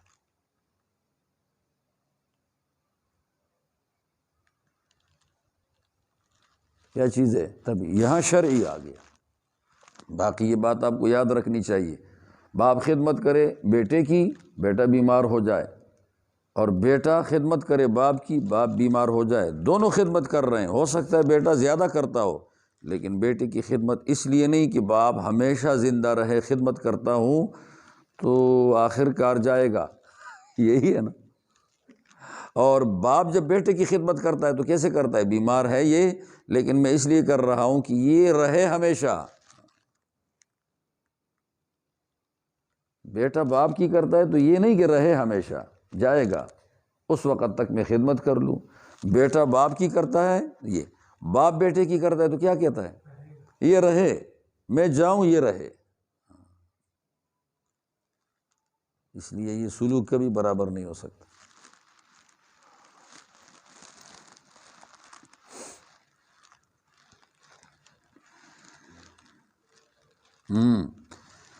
وذی القربیٰ، اور باقی رشتہ دار، والیتامیٰ، اور یتیم، والمساکین، اور مسکین۔ مساکین مسکین کی جمع ہے، مسکین کو اس لیے مسکین کہتے ہیں کہ یہ سکون پکڑ چکا ہے، پیسہ شیسہ ہے نہیں کہ دورائے تک بھاگے، مانسیرا جائے، پنڈی جائے تو پیسہ نہ، وسائل نہ ہونے کی وجہ سے ایک جگہ بیٹھا ہوا ہے۔ وقولوا للناس حسنا، اور لوگوں سے بات کرو اچھی۔ یہ حسنا مفعول مطلق ہے قولوا کے لیے، قولوا للناس قولا حسنا، تم لوگوں کو بات اچھی کرو۔ اچھی بات کون سی ہے بھائی؟ اچھی بات یہ نہیں کہ ہمیشہ دم دلاسا کرو، بلکہ اچھی بات یہ کہ بھی جھاڑو بھی۔ موسیٰ علیہ السلام جھاڑا بھی کرتے تھے، یہ قول حسن ہے۔ حضور نے بھی جھاڑا ہے، قول حسن ہے۔ بھائی جسے جھاڑنا ہو تو جھاڑ کر، قول حسن ہے، اور جسے جھاڑنا نہیں، دم دلاسا کرنا ہے، دم دلاسا کر کے قول حسن کہو۔ وَأَقِیمُوا الصَّلَاةَ وَآتُوا الزَّکاۃ، یہ بنی اسرائیل سے بواسطہ کتاب کے وعدہ تھا کہ تم اقامت صلاۃ کرو اور زکوٰۃ کا ایتاء کرو، دے دیا کرو۔ ثم تولیتم، پھر تم مڑ گئے، الا قلیلا منکم، مگر بہت تھوڑے لوگ تم میں سے نہیں مڑے، باقی سارے مڑ گئے۔ یہ کب؟ جب تورات کا زمانہ تھا، اس وقت کم لوگ تورات پہ رہے، زیادہ مڑ گئے، اور جب تورات منسوخ ہو گئی اور قرآن آ گیا تو وہی کم جو اس وقت تورات پہ اڑے رہے، جمے، وہ تورات کے منسوخ ہونے کے بعد قرآن پر جم گئے۔ کون تھے یہ؟ عبداللہ ابن سلام، یہ یہودی تھے، تب بھی حقیقی اصلی تورات پر رہے، اور جب وہ تورات منسوخ ہوئی، قرآن آ گیا تو یہ قرآن مجید کے ساتھ رہے۔ یہ قلیل میں یہ لوگ شامل ہیں، عبداللہ ابن سلام، وہ جو مسلمان ہو چکے ہیں، وہ یا اسلام سے پہلے مر چکے ہیں، لیکن وہ تھے تورات کو ٹھیک ٹھیک طریقے سے لینے والے، وہ کچھ لوگ تھے، قلیل تھے۔ اکثر یہودی تورات کو بدل چکے۔ وَأَنْتُمْ مُعْرِضُونَ، تولیتم بھی کہہ دیا کہ تم مڑ گئے، وَأَنْتُمْ مُعْرِضُونَ بھی کہہ دیا کہ تم اعراض کرنے والے ہو، تو یہ ڈبل بات آ گئی۔ اعراض اور تولیتم ایک ہی چیز ہے،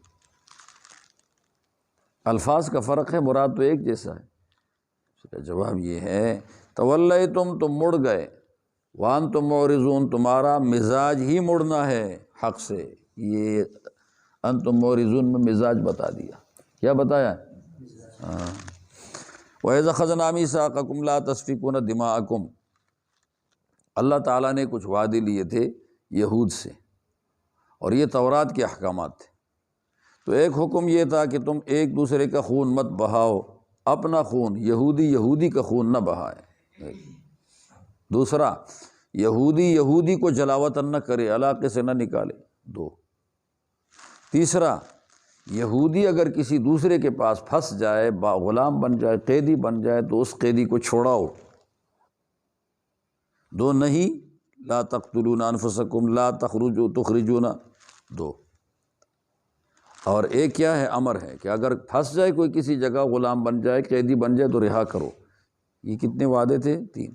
یہ تورات میں تھے۔ اب مدینہ منورہ کی تاریخ ذرا دیکھ لو، تھوڑی سی سمجھو۔ مدینہ منورہ میں 2 قبیلے یہود کے تھے۔ ایک قبیلے کا نام تھا بنو قریظہ، دوسرے قبیلے کا نام تھا بنو نذیر۔ یہ دونوں پکے یہودی تھے۔ یہ تو تورات کے پابند تھے، ان کی طرف تورات کے احکامات متوجہ تھے۔ 2 قبیلے اور تھے جو یہودی نہیں ہیں، مشرک ہیں، غیر یہود ہیں، حضور کے جانے کے بعد وہ مسلمان ہو گئے۔ ایک قبیلہ ہے اوس، دوسرا قبیلہ ہے خزرج۔ حضور کے جانے کے بعد اوس خزرج مسلمان ہوئے، حضور کے جانے سے پہلے اوس خزرج کافر تھے، مشرک تھے۔ اچھا، ان کی اب دوستی تھی آپس میں، کس کس کی؟ بنو نذیر اور خزرج کی آپس میں دوستی ہے، نذیر اور خزرج دوست۔ بنو قریظہ اور اوس آپس میں دوست تھے۔ کون کون دوست تھے؟ پہلے یہود کے قبیلے جانو کون کون سے ہیں؟ بنو قریظہ، بنو نذیر۔ مشرکوں کے 2 قبیلے اوس، خزرج۔ ان کی دوستی آپس میں کیسی تھی؟ بنو نذیر کی دوستی تھی اوس نہ خزرج کے ساتھ، اور بنو قریظہ کی دوستی تھی یہودیوں کی کس کے ساتھ؟ اوس کے ساتھ، یہ دوستی تھی۔ اچھا، یہ یہودی اور یہ دوستی بھی گئی۔ اب مدینے میں ایسا مسئلہ تھا کہ یہ 2 قبیلے اوس اور یہ خزرج، یہ آپس میں 120 سال سے لڑ رہے تھے۔ کتنے سالوں سے؟ 120۔ حالانکہ یہ بھی آپس میں دادے پوترے ہیں، لیکن 120 سال سے لڑ رہے ہیں۔ حرب بعاث ان کے درمیان میں ہوا تھا پرانے زمانے میں، ایک لا حاصل جنگ، اور فضول چیزوں سے لڑائی لگائی۔ گھاٹ میں پانی پہلے پی لیا کسی کی اونٹنی نے، اس نے اونٹنی کو مارا، اس نے اس آدمی کو مارا، لڑائی اس سے لگ گئی۔ اناڑی لوگ تھے، جاہل قسم کے، تو لڑائی خامخواہ لگا لیتے تھے، اس قسم کی لڑائی۔ اب ان دونوں قبیلوں کے ساتھ پھر ان کے وہ دوست آ کر تعاون میں لڑتے تھے، تو پھر اوس کے ساتھ تعاون میں بنو قریظہ آ کر لڑتا تھا، اور خزرج کے ساتھ تعاون میں بنو نذیر آ کر لڑتا تھا۔ تو 2 قبیلے ایک طرف ہو گئے لڑائی میں، اور 2 قبیلے دوسری طرف۔ یہود کا قبیلہ یہ خزرج، یہ نذیر خزرج کے ساتھ ہو گیا، اور یہود کا قبیلہ قریظ کس کے ساتھ ہو گیا؟ اوس کے ساتھ ہو گیا۔ پھر ان کی لڑائیاں لگ گئی، گمسان کی جنگ۔ ایسے میں پھر یہودی کو بھی مارتے ہیں، کیونکہ طرفداروں کے ساتھ آئے ہیں نا، مقابل کے ساتھ، اپنے اپنے طرفداروں کے ساتھ مقابلے میں آ گئے ہیں۔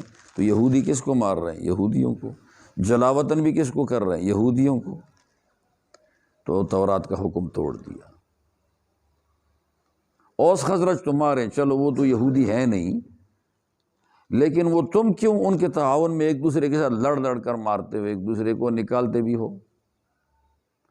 اور اگر ایسا ہو جاتا کہ مثلاً یہودیوں کا کوئی آدمی گروی ہو جاتا کسی خزرج کے پاس یا اوس کے پاس، تو سب مل کر پیسے دے کر نکالتے تھے کہ اللہ نے فرمایا ہے کہ اپنا قیدی رہا کرو۔ تو اللہ تعالیٰ نے یہاں بتا دیا کہ صرف قیدی رہا کرو والی بات کو تم مانتے ہو، لیکن یہ جو قتل کرنا منع ہے اس کو کیوں نہیں مانتے؟ جو جلاوطن کرنا منع ہے اس کو کیوں نہیں مانتے؟ تو 2 باتوں کو نہیں مانتے اور ایک بات کو مانتے ہو۔ افتؤمنون ببعض الکتاب وتکفرون ببعض، صحیح ہے۔ وَإِذْ أَخَذْنَا مِيثَاقَكُمْ، اور جب ہم نے لے لیا تم سے قول قرار، اور قول قرار کیا تھا جو ہم نے لیا؟ لا تسفکون دماءکم، یہ قول قرار کی وضاحت ہے کہ تم اپنا خون نہیں بہاؤ گے، یعنی کون کس کا خون نہیں بہائے گا؟ قریظہ، نظیر کا نہیں بہائے گا۔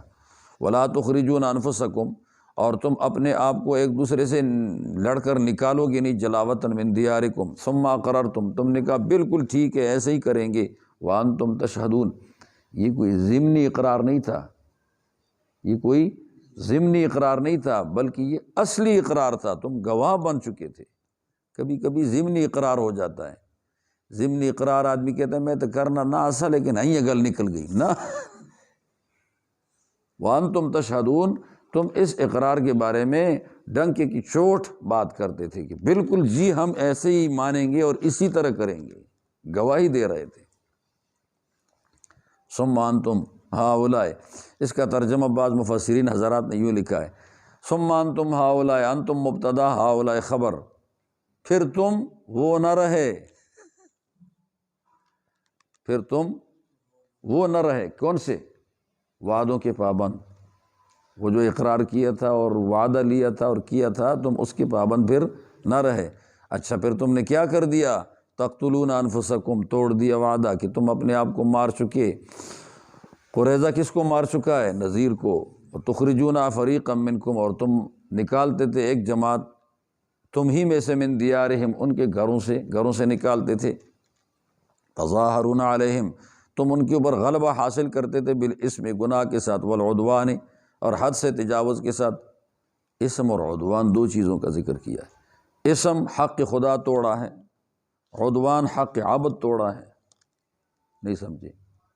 اسم حق خدا توڑا، خدا کو ناراض کیا، اور عدوان میں بندوں کے اوپر بھی زیادتی کر دی، بندوں کے اوپر بھی کیا کر دی؟ زیادتی۔ وَإِن يَأْتُوكُمْ أُسَارَىٰ، اب وہ تیسری بات آ گئی جس کی تم بڑی خوشی سے پابندی کرتے تھے، اگر آ جائے تمہارے پاس کوئی قیدی تو فادوہم، تم سارے مل کر فدیہ دیتے ہو، وَهُوَ مُحَرَّمٌ عَلَيْكُمْ إِخْرَاجُهُمْ، حالانکہ قصہ یہ ہے کہ تمہارے اوپر ان کا نکالنا بھی حرام تھا، اور تمہارے اوپر ان کا مارنا بھی کیا تھا؟ حرام۔ مارنے اور نکالنے کی تو کوئی پابندی نہیں کی، اور ساتھ ایک چیز کی کر دی، کون سی؟ ہاں، فدیہ دے کر رہا کرو۔ افتؤمنون ببعض الکتاب وتکفرون ببعض، کیا پس تم اتعترفون بما مضی، جو گزر چکا اس کا اعتراف بھی کرتے ہو، پھر ایمان لاتے ہو بعض کتاب پر، کون سا بعض؟ فدیہ۔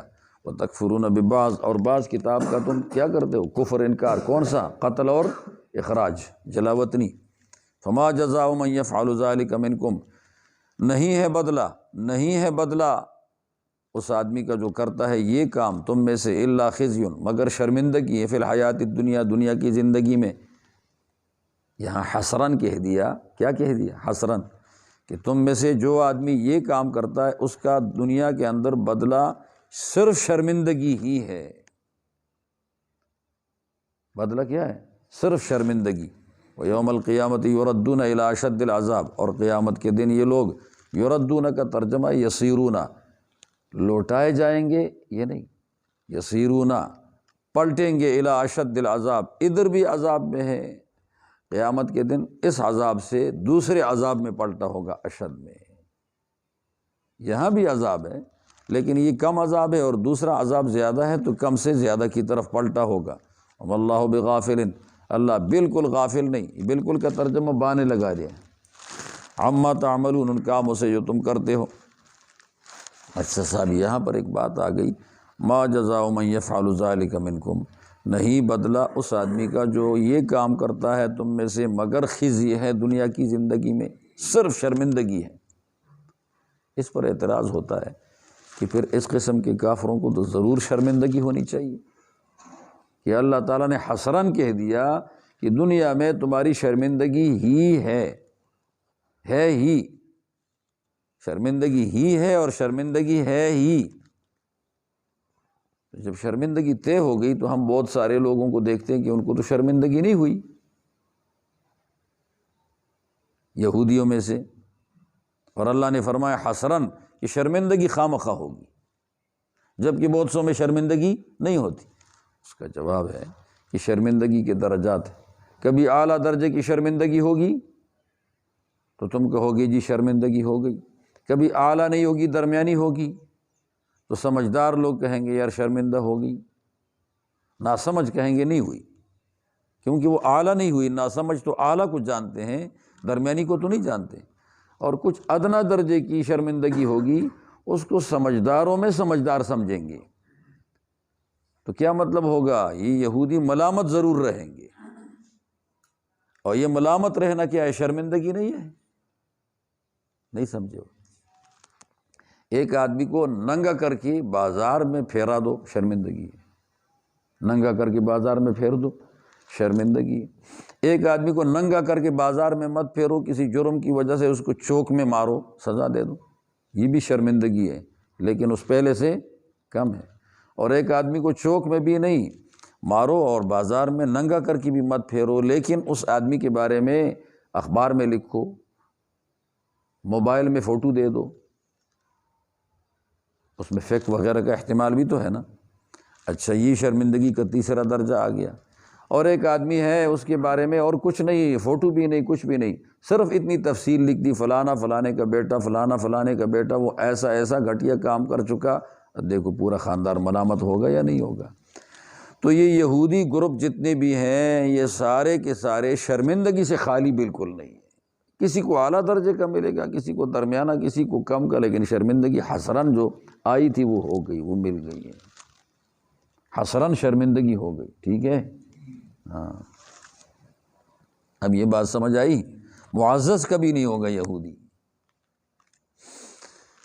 اچھا جی، آگے جاؤ، یہ تتمہ آ گیا، اولئک الذین اشتروا الحیات الدنیا، یہ اسی جزا کی تکمیل ہے۔ یہ وہ لوگ ہیں کہ جنہوں نے دنیا کی زندگی کو خریدا ہے بالآخرت، آخرت کے بدلے برائے عوض ہے، فلا یخفف عنہم العذاب، ان سے تو عذاب ہلکا نہیں کیا جائے گا، یہ سخت سزا ہے۔ ولا هم ینصرون، نہ ان کی طرفداری کی جائے گی، یہ ہلکی ہے، طرفدار نہیں ہے، ہلکی سزا۔ عذاب ہلکا نہیں، یہ سخت سزا ہے۔ یہ دونوں سزا ہیں کہ کسی آدمی کا کوئی مددگار نہ ملے، یہ بھی سزا ہے لیکن یہ ہلکی ہے، اور کسی آدمی کو سزا بھی پوری مل جائے، ہلکی بھی نہ ہو، تو یہ سخت سزا ہے۔ پیچھے پڑھا تھا نا الی اشد العذاب، تو یہ ہے لا یخفف عنہم العذاب، اشد العذاب وہی ہے کہ ہلکا نہ ہو جائے۔ یہ پیچھے گزرا تھا نا یردون الی اشد العذاب، تو یہی کیا ہو گیا؟ لا یخفف عنہم العذاب، یہ اوپر نیچے برابر۔ واللہ لقد آتینا موسیٰ الکتاب، اب دیکھو ایک بات اور ہے، ایمانیات کے لیے ضروری ہے، یہ بات یاد رکھ لو، ایمانیات فرشتوں کے، انبیاء کے اور مومنوں کے سب کے یکساں ہیں، ایمانیات میں ترمیم نہیں ہو سکتی، رد و بدل نہیں ہو سکتا، سب کے برابر۔ آدم علیہ السلام کو بھی ایمانیات وہی ہیں جو ایمانیات ہمارے ہیں، تو سارے پیغمبروں کو ماننا یہ ایمانیات ہے۔ جو پیغمبر گزر چکے ہیں وہ آنے والوں کو مان چکے ہیں، جو پیغمبر آنے والے ہیں وہ گزروں کو بھی مان چکے ہیں۔ ہمارے نبی پیغمبر ہیں، آنے والا کوئی پیغمبر نہیں، گزرے ہوئے سارے پیغمبروں کو ہمارے نبی مان چکا ہے۔ آمن الرسول بما انزل الیہ من ربہ والمؤمنون، رسول بھی ایمان لے آیا۔ ایمان میں کوئی ترمیم یا کوئی فرق نہیں ہے، سب کا مکمل اقرار کرنا پڑے گا، تب بندہ مومن ہوگا۔ اچھا، اب اگر کوئی پیغمبروں میں فرق کر دے، کیسے فرق کر لے کہ میں فلاں فلاں پیغمبر کو تو مانتا ہوں اور فلاں فلاں پیغمبر کو نہیں مانتا، یہ مومن نہیں ہے بلکہ یہ کافر ہے۔ ایمان میں سارے پیغمبروں کو ماننا ہوگا، اور یہ کچھ کو مانتا ہے کچھ کو نہیں مانتا، تو یہ ہے کافر۔ صحیح ہے؟ اب یہودی عیسیٰ علیہ السلام کو کہتے ہیں یہ ولد الزنا ہے، ایک واجب القتل ہے، دو مشرک ہے، تین، یہ الزامات عیسیٰ علیہ السلام پہ لگاتے ہیں، مانتے نہیں پیغمبر۔ پھر محمد صلی اللہ علیہ وسلم کو بھی مانتے نہیں ہیں، اور اپنے آپ کو کہتے ہیں ہم مومن ہیں۔ دیکھو یار، آسمانی کتابوں کے مطابق تو یہ مومن نہ ہوئے، آسمانی اصول کے مطابق تو یہ مومن نہ ہوئے، کیونکہ ایک پیغمبر کو ولد الزنا بھی کہہ رہے ہیں، دوسرے پیغمبر کو مانتے بھی نہیں ہیں، ہے تو کافر۔ لیکن یہ اپنے آپ کو خود مسلمان مومن سمجھ رہے ہیں، خود سمجھتے ہیں، ہے نہیں۔ اب سمجھ میں آئی بات؟ اور ایک آدمی کافر ہو کر اپنے کو مومن سمجھے تو وہ عند اللہ مومن نہیں ہے، آسمانی اصول کے مطابق مومن نہیں ہے، وہ خود اپنے عندی ایمان والا ہے، عندی جو عندی والا، ٹھیک ہے۔ اب یہاں آپ کو شک شبہ نہیں پڑنا چاہیے، میں نے بتا دیا کہ یہ آسمانی اصول میں مومن نہیں ہے، کافر ہیں، البتہ وہ اپنے کو سمجھیں وہ الگ بات ہے۔ وَلَقَدْ آتَيْنَا وَاللَّهِ لَقَدْ آتَيْنَا، یہ لام معطیہ للقسم ہے، یہ لقد جب بھی آ جاتا ہے اس سے پہلے قسم محذوف ہے۔ واللہ لقد آتینا موسیٰ الکتاب، اللہ کی قسم ہم نے دے دی موسیٰ علیہ السلام کو کتاب، وقفینا من بعدہ بالرسل، اصل عبارت ایسی تھی وقفینا موسیٰ بالرسل، موسیٰ کو حذف کر دیا، من بعدہ اس کی جگہ مفعول لگایا، قفینا موسیٰ بالرسل، ہم نے موسیٰ کے پیچھے پیچھے پیغمبر بھیجے، قفینا موسیٰ، موسیٰ کے پیچھے بھیجے بالرسل پیغمبر۔ قافیہ کیسے کہتے ہیں؟ یہ قافیہ پچھلا حصہ، قفا کہتے ہیں گدی کو، تو ہر پچھلی چیز کو کیا کہیں گے؟ قفا، قافیہ۔ کسی شعر کا قافیہ وہ پچھلا ہوتا ہے یا شروع میں ہوتا ہے؟ وہ آخر میں ہوتا ہے، قافیۃ الراء، قافیۃ الدال۔ تو قفینا، ہم نے پیچھے بھیجا موسیٰ کے بالرسل پیغمبر بھیجے، اور کتنے پیغمبر آئے؟ بہت سارے۔ تو یہودی موسیٰ کے بعد اور پیغمبروں کو نہیں مانتے، بالخصوص عیسیٰ اور حضرت محمد صلی اللہ علیہ وسلم کو نہیں مانتے۔ آسمانی اصول میں تو کافر ہیں لیکن سمجھتے اپنے کو مسلمان۔ وآتینا، اور ہم نے دے دیے عیسیٰ ابن مریم، عیسیٰ بیٹے مریم کو، البینات، واضح معجزات۔ وہ واضح معجزات کون سے تھے؟ وہ سورہ آل عمران میں آئے گا، ابرئ الاکمہ والابرص واحیی الموتیٰ باذن اللہ۔ وَأَيَّدْنَاهُ، اور ہم نے عیسیٰ علیہ السلام کی تائید کر دی، بروح القدس، روح القدس جبریل امین ہے، قل نزلہ روح القدس، قل نزلہ روح القدس، یہ آیت ساتھ لگایا کرو تاکہ پتہ چلے کہ کہاں سے ثابت ہے یہ روح القدس ہے، ٹھیک ہے۔ یہ کہاں ثابت ہوا کہ یہ روح القدس ہے؟ دیکھو، ہر بچہ جب پیدا ہوتا ہے ماں کے پیٹ سے تو اس کو شیطان ہاتھ لگاتا ہے، اسے مس کرتا ہے، جس سے وہ چیخ مارتا ہے، عیسیٰ علیہ السلام کو مس نہ کر سکے۔ ایدناہ بروح القدس۔ پھر یہودیوں نے اس کے اوپر حملہ کر دیا، اور حملہ کر کے کیا کیا تھا؟ مارنے کے لیے آئے تھے، 7 یہودی آئے تھے، اور عیسیٰ علیہ السلام، جبریل امین نے اس کو اسی مکان کی چھت سے نکال دیا، آسمانوں کی طرف اٹھا کے لے گئے۔ ایدناہ بروح القدس۔ پھر جبریل امین نے دم ڈالا ہے پیدا ہوتے وقت کہ مریم ہے، اس میں قمیص کی جیب میں یہاں دم ڈالا، ایسا کر دیا، اس سے عیسیٰ علیہ السلام پیدا ہو گئے۔ وہ اندر ماں کے پیٹ میں جو منی تھی اسے جوش آ گیا، اس سے پھر یہ عیسیٰ علیہ السلام بن گئے۔ دیکھو، دم سے پیدا ہوا ہے یہ بروح القدس۔ ایسے مختلف اور جگہوں میں بھی روح القدس کا ساتھ ہونا ثابت ہے۔ افکلما جاءکم رسول، کیا پس جب بھی تمہارے پاس آتا پیغمبر، آ چکا پیغمبر، بما، یہ بابرائے تعدیہ ہے، لا چکا پیغمبر، ایسی چیزیں لاتا ہوا انفسکم جو تمہاری نفس نہیں چاہے، استکبرتم، تم نے تکبر کر دیا۔ یہ استکبرتم کلما کا جواب ہے، تکبر کیا تو تمہارا تکبر چڑھتے چڑھتے یہاں تک گیا، ففریقاً کذبتم، کا تکبر میں ترقی ہے، ایک جماعت پیغمبروں کی تم نے جھٹلا دی، ففریقاً کذبتم، فریقاً مفعول مقدم، کذبتم فعل مؤخر، وفریقاً تقتلون، اور ایک جماعت پیغمبروں کی تم قتل کرتے رہے، تو ایک کو جھٹلایا ایک جماعت کو، اور ایک جماعت کو قتل۔ اچھا صاحب، ایک جماعت کو قتل کیا اور ایک جماعت کو جھٹلایا، یہ آیا ہے کسی جگہ کہ فریقاً آمنتم، یہ ایک جماعت کو تم نے مانا ہے، کذبتم آیا، تقتلون آ چکا ہے، آمنتم تو نہیں آیا، یہ ایک جماعت پیغمبروں کی تم مان چکے ہو۔ اسی وجہ سے آپ اگر دیکھیں گے انبیاء بنی اسرائیل کی تاریخ، تو بنی اسرائیل کے پیغمبروں نے مشرکوں سے لڑائی نہیں لڑی،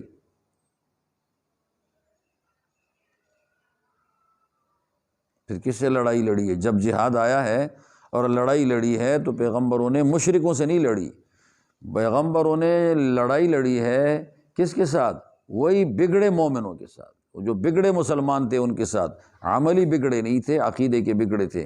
پچھلے پیغمبر کو تو مانتے تھے، نئے پیغمبر کو نہیں مانتے تھے، پچھلے کو تو مان رہے ہیں، نئے کو نہیں مان رہے، تو نئے کے ساتھ میدان میں لڑائی میں آ گئے، ففریقاً کذبتم وفریقاً تقتلون، اور پچھلے کو مان رہے ہیں۔ مثلا یہی بنی اسرائیل، زکریا علیہ السلام کو ذبح کر دیا، آرے سے چیرا، یحییٰ علیہ السلام کو آرے سے چیرا، عیسیٰ علیہ السلام کے پیچھے پھرتے رہے مارنے کے لیے، قتل کرنے کے لیے، واجب القتل سمجھا۔ اب صاحب دیکھو، پچھلے کو مانتے ہیں موسیٰ علیہ السلام، ہارون کو بھی مانتے ہیں، اور ان کو نہیں مانتے، جبکہ یہ بھی پیغمبر ہے، اور یہ پیغمبر ان پچھلے پیغمبروں کے پیغامات کو آگے بڑھا رہے ہیں، اور یہی یہودی ان پیغمبروں سے مقابلہ کرتے ہیں اور پچھلے کو مانتے ہیں، تو یہ کافر ہوئے یہ یہودی۔ لا نفرق بین احد من رسلہ، پیغمبروں میں تفریق کر دی۔ کیا کر دی؟ کون سی تفریق؟ ایمان بالبعض اور کفر بالبعض، یہ تفریق کفر ہے۔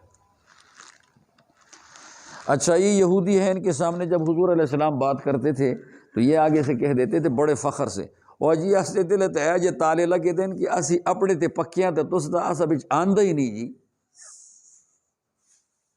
اتنے پکے ہیں ہم اپنے پہ کہ ہمارے دلوں پہ تالے لگے ہیں، آپ کی بات ہمارے دلوں میں آ نہیں سکتی۔ اگر یہ کوئی معذرتاً کہہ دے بڑی اچھی بات ہے، لیکن انہوں نے معذرتاً نہیں کی بلکہ افتخاراً کہی ہے۔ کیسے کہی؟ اتنے بدمعاش تھے، فخر کے طور پر۔ وقالو، اور کہا یہودیوں نے حضور علیہ السلام کو، قلوبنا غلف، غلف اغلف کی جمع، اغلف کہتے ہیں پردے والا، اغلف پردے والا، جب کسی آدمی کا ختنہ نہ ہوا ہو تو کہتے ہیں صبی اغلف، پردے والا بچہ کہ اس کی نلکی کے اوپر ابھی بھی چمڑی موجود ہے، یہ ہے اغلف، غلاف موجود ہے، کاٹا نہیں۔ بل لعنہم اللہ، اللہ تعالیٰ فرماتے ہیں غلف پردہ نہیں ہے، بلکہ اللہ تبارک و تعالیٰ کی طرف سے پھٹکار ہے ان کے اوپر، بکفرہم، ان کے کفر کی وجہ سے۔ اب پتہ چل گیا نا کہ بعض پیغمبروں کو ماننا و بعض کو نہ ماننا کیا ہے؟ کفر ہے، بکفرہم فقلیلا ما یؤمنون، بس یہ بہت تھوڑی چیزوں پر ایمان لاتے ہیں۔ قلیلاً معنی قلیل کا دے رہا ہے، قلیل کا معنی مصدری کیا ہے؟ کم، پھر تنوین بھی برائے تقلیل ہے، کم میں کم، ماں سے اس کی تاکید ہو گئی، کم میں کم پکی بات ہے، کم میں کم، لگو کی لگ منی ایمان راڑی۔ وہ کس چیز پر پھر ایمان لاتے ہیں؟ تھوڑی میں تھوڑی چیزوں کے اوپر ایمان لاتے ہیں، وہ اللہ پر۔ یہودی اللہ کو مانتے تھے، اچھا، اور کس پر مارتے؟ مرنے کے بعد جینے کو، اس کو مانتے ہیں۔ اچھا، تورات کو مانتے ہیں، تو انجیل اور قرآن کو تو نہیں مانتے۔ اچھا، سابق پیغمبروں کو مانتے ہیں، موسیٰ علیہ السلام سے پہلے کے پیغمبروں کو مانتے ہیں، تو یہ قلیل ایمان ہو گیا، کم میں کم ہو گیا، اور ایمان میں تجزی نہیں ہو سکتی، اگر ایک پرزہ بھی جائے گا تو کفر ہے۔ ایمانیات میں تجزی نہیں ہو سکتی، اگر ایک پرزہ بھی جائے گا تو کیا بنے گا پھر؟ کفر۔ کوئی آدمی تقدیر کو نہ مانے تو کافر ہے، کوئی آدمی کسی ایک پیغمبر کو نہ مانے تو کافر ہے، کوئی آدمی کسی آسمانی کتاب کو نہ مانے تو کافر ہے۔ ہم بھی آسمانی کتاب کو مانتے ہیں، لیکن ہمارے ہاں ماننے میں ایک شرط ہے کہ جیسے اتری تھی اس پر ہمارا ایمان ہے، جیسے اتری تھی، صفت انزال ہو تو ایمان ہے، اگر صفت انزال نہ ہو، مکس ہو، تو وہ تورات نہیں ہے۔ نہیں سمجھے؟ وہ جو صفت انزال ہے وہ کیا ہے؟ تورات، اور جو صفت انزال کے ساتھ نہیں ہے تو وہ تورات ہی نہیں ہے، وہ تو لوگوں کی باتیں ہیں، تو ہم اخبار پر تو ایمان نہیں لا سکتے۔ تبدیلی، شمال اخبار پہ ایمان ہوگا؟ وہ تو پھر شمال اخبار ہے۔ وَلَمَّا جَاءَهُمْ، اور جب آ جاتا ہے ان کے پاس، کتاب من عند اللہ، اللہ تعالیٰ کی طرف سے کوئی کتاب، مصدق، دیکھو کتاب بھی ایسی ہو کہ وہ تصدیق کرنے والی ہو ان کتابوں کی جو ان کے پاس ہے، جیسے قرآن مجید آئی، انجیل آ گیا، تو انجیل اور قرآن مجید دونوں نے تورات کی تصدیق کر دی، مصدق۔ اور یہ یہودی ایسے لوگ تھے، یہ پہلے مشرکوں سے کہا کرتے تھے، یہ عرب کے مشرکین تھے نا، ہارون علیہ السلام کے 2 بیٹے تھے، وہ آئے تھے، ہارون علیہ السلام کی نسل میں 2 بیٹے تھے، 2 بھائی، ایک بھائی کا نام تھا خیبر، دوسرے بھائی کا نام تھا یثرب۔ پٹھانوں کے ایسے سیدھے سیدھے نام ہوتے ہیں نا، یثرب خان لالا آتے، خیبر کا۔ تو یہ خیبر آیا تھا اور یہ یثرب بھی آیا تھا، یہ اس لیے کہ یہ آخری نبی ہوگا، ہماری کتابوں میں لکھا ہوا ہے یہ کھجوروں کی زمین میں ہوگا۔ آپ دنیا میں تلاش کرتے تو عرب کی ریگستانوں میں کھجور ہیں، یہ کھجوروں کی زمین خیبر آ کر ایک جگہ آباد ہو گیا تو اس جگہ کا نام ہی خیبر ہو گیا، اور یہ یثرب آ کر آباد ہو گیا مدینے میں تو اس کا نام ہی کیا بن گیا؟ یثرب بن گیا۔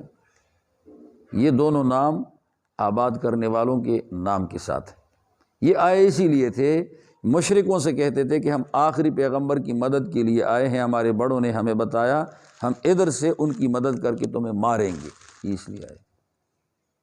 بہرحال بڑے تو اچھے جذبے لے کر مر گئے، ان کی نسلوں میں پھر ایسی مصیبت آ گئی کہ پہلے مخالف اسی پیغمبر کے جس کے ماننے کے لیے دادے آئے تھے، اسی پیغمبر کے پہلے مخالف انہی کی کیا بن گیا؟ اولاد۔ پہلے مخالف اول کافر گزر چکے، وہ ان کی اولاد ہے، بنو قریظہ اور بنو نذیر۔ اچھا ایک لطیفہ اور بتا دیں، بنو قریظہ اور بنو نذیر کی آپس میں جو لڑائیاں ہوتی تھی نا، قریظہ اور نذیر نہیں، یہ قریظہ اور کیا تھا یار، ہاں نذیر ہی ہے نا، قریظہ اور نذیر آپس میں، تو جب بھی لڑائی لگ جاتی تو قریظہ کیا کہتا تھا؟ مارو ہے، کوٹو ہے، پیٹو ہے، مارو کوٹو پیٹو۔ اور نذیر کیا کہتا تھا؟ نکالو ہے، نکالو ہے، علاقے سے نکالو ہے۔ لوگ کہا کرتے ہیں زندگی بھر جس کا جو مشن ہے آخر اس کے ساتھ بھی وہی ہوتا ہے، جس کا زندگی بھر مشن ہو تو آخر اس کے ساتھ وہی ہوتا ہے۔ آخر وقت وہ آ چکا کہ بنو نذیر کو جب حضور علیہ السلام مدینے میں گئے تو جلاوطن کر کے خیبر گیا، یہ کیا کہتے تھے پہلے؟ نکالو ہے، تو ان کے ساتھ بھی وہی ہوا، نکالے گئے۔ پھر خیبر سے حضرت عمر نے جلاوطن کر دیا اریحہ نامی جگہ کی طرف، تو جلاوطنی پہ جلاوطنی آ گئی۔ اچھا پھر یہ قریظہ کیا کہتا تھا؟ مارو ہے، کوٹو ہے، پیٹو ہے۔ تو پھر جب غزوہ خندق ہو گیا، غزوہ خندق کے اختتام پہ اس کے بعد حضور علیہ السلام ان کی طرف لشکر بھیج چکے، خدا نے فرمایا جاؤ ان کی کپائی کرو، تو ان کی کپائی کی۔ 850 لڑ سکنے والے مضبوط قسم کے نڈر بہادر لوگ ان کے مارے گئے، اور کاٹ کاٹ کر مارے گئے، گردنوں پہ تلواریں چلی اور مارے گئے۔ مدینے کے اندر ایک عورت نے اپنا گھر مختص کر دیا تھا، بڑا گھر تھا اس کا، دالان اس کا، اس میں گڑھے کھودے اور کہا ادھر دفناؤ، اس جگہ کو دوزخ بناؤ۔ پھر 6 آدمی آتے تھے اور آ کر، کیونکہ معاہدے میں بات ہو گئی تھی کہ ماریں گے، انہوں نے تسلیم بھی کر دیا تھا، پھر ایک ایک کو مارتے تھے، وہ نیچے گر جاتا، سر بھی اور دڑ بھی۔ یہ 850 آدمی ہے، اس سے کچھ زیادہ مارے گئے تھے۔ کوٹو ہے، پیٹو ہے، مارو ہے، یہ ہوتا۔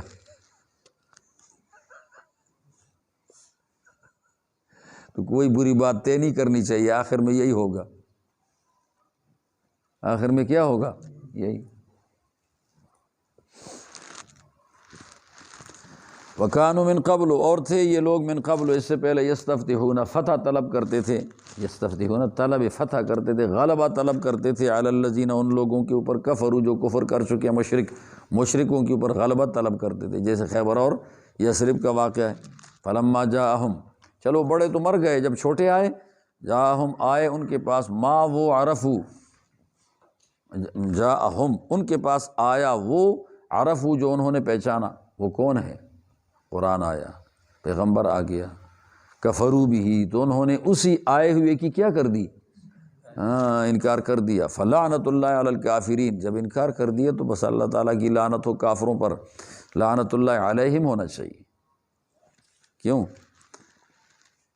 کتاب من عند اللہ مصدق، وکانوا من قبل یستفتحون، ساری ضمیر غائب کی راجع ہے ان کی طرف، تو ادھر بھی فلعنت اللہ علیہم ہونا چاہیے، لیکن علی الکافرین اس لیے کہا کہ اگر علیہم کہتے تو بات دبی رہتی کہ یہ کافر ہیں یا نہیں، گناہ گار ہیں، تو اللہ نے بتا دیا نہیں، انہوں نے 2 پیغمبروں کو نہیں مانا، 2 کتابوں کو نہیں مانا، نہ ماننے کی وجہ سے یہ کافر ہو گئے۔ علی الکافرین تنسیس بالکفر ہو جائے، کیا ہو جائے؟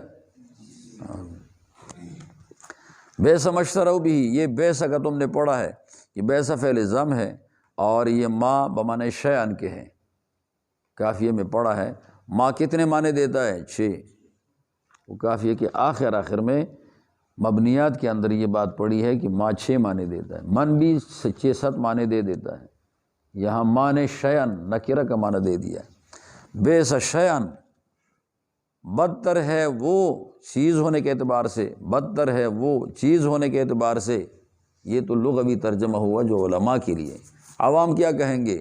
بری چیز ہے وہ، اشتروا بھی، جس کے بدلے انہوں نے خریدا ہے، انفسہم، اپنے آپ کو، ان یکفروا، یہ مخصوص بالذم بھی ہونا چاہیے۔ آپ نے پڑھا ہے کہ بیس میں کیا ہوگا؟ ایک فاعل، تو بیس ہوا شیئن، یہ ہوا ضمیر ہے فاعل مبہم ممیز، شیئن تمیز، ممیز تمیز مل کر بیس کا کیا بن گیا؟ فاعل ہو جائے گا، اور مخصوص بالذم ہے ان یکفروا،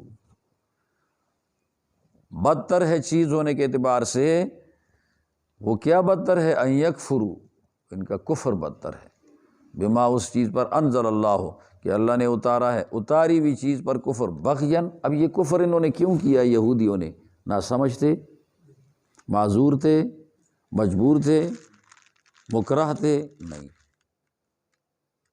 کہ ان کو معذور سمجھا جائے، نہیں نہیں نہیں، بغین، ضد، عناد، حسد کی وجہ سے، اور یہ وہ وجہ ہے کفر کی کہ یہ ہٹنے والی نہیں ہے۔ جب بغین کی وجہ سے کفر ہو جائے تو پھر یہ کفر ہٹے گا نہیں، نادانی کی وجہ سے نہیں ہے، بغین سرکشی کی وجہ سے، یہ مفعول لہو ہے، یکفروا بغین، یکفروا کے لیے مفعول لہو ہے، ان ینزل اللہ، اس سرکشی ضد کی وجہ سے کہ اللہ اتار دیتا ہے من فضلی، اپنے فضل میں سے، علی من، اس بندے پر، یشاء، جو چاہے، جس کو چاہے، من عبادی، اپنے بندوں میں، ینزل، قرآن مجید، اس ضد کی وجہ سے کہ اللہ اتارتا ہے قرآن مجید اپنے بندے پر، وہ کون سا بندہ ہے؟ محمد صلی اللہ علیہ وسلم۔ یہ ضد ہے کہ بنو اسرائیل سے بنو اسماعیل میں کیوں پیغمبری منتقل ہو گئی؟ یار یہ تو خدا کا ہبہ ہے، تمہارے بڑوں کو دیا تھا، تو اب تمہارے بڑوں سے چھین کر اللہ نے اسماعیل علیہ السلام کی اولاد میں دے دیا ہے، تو ہبہ خداوندی پر تمہیں کیوں اعتراض ہے؟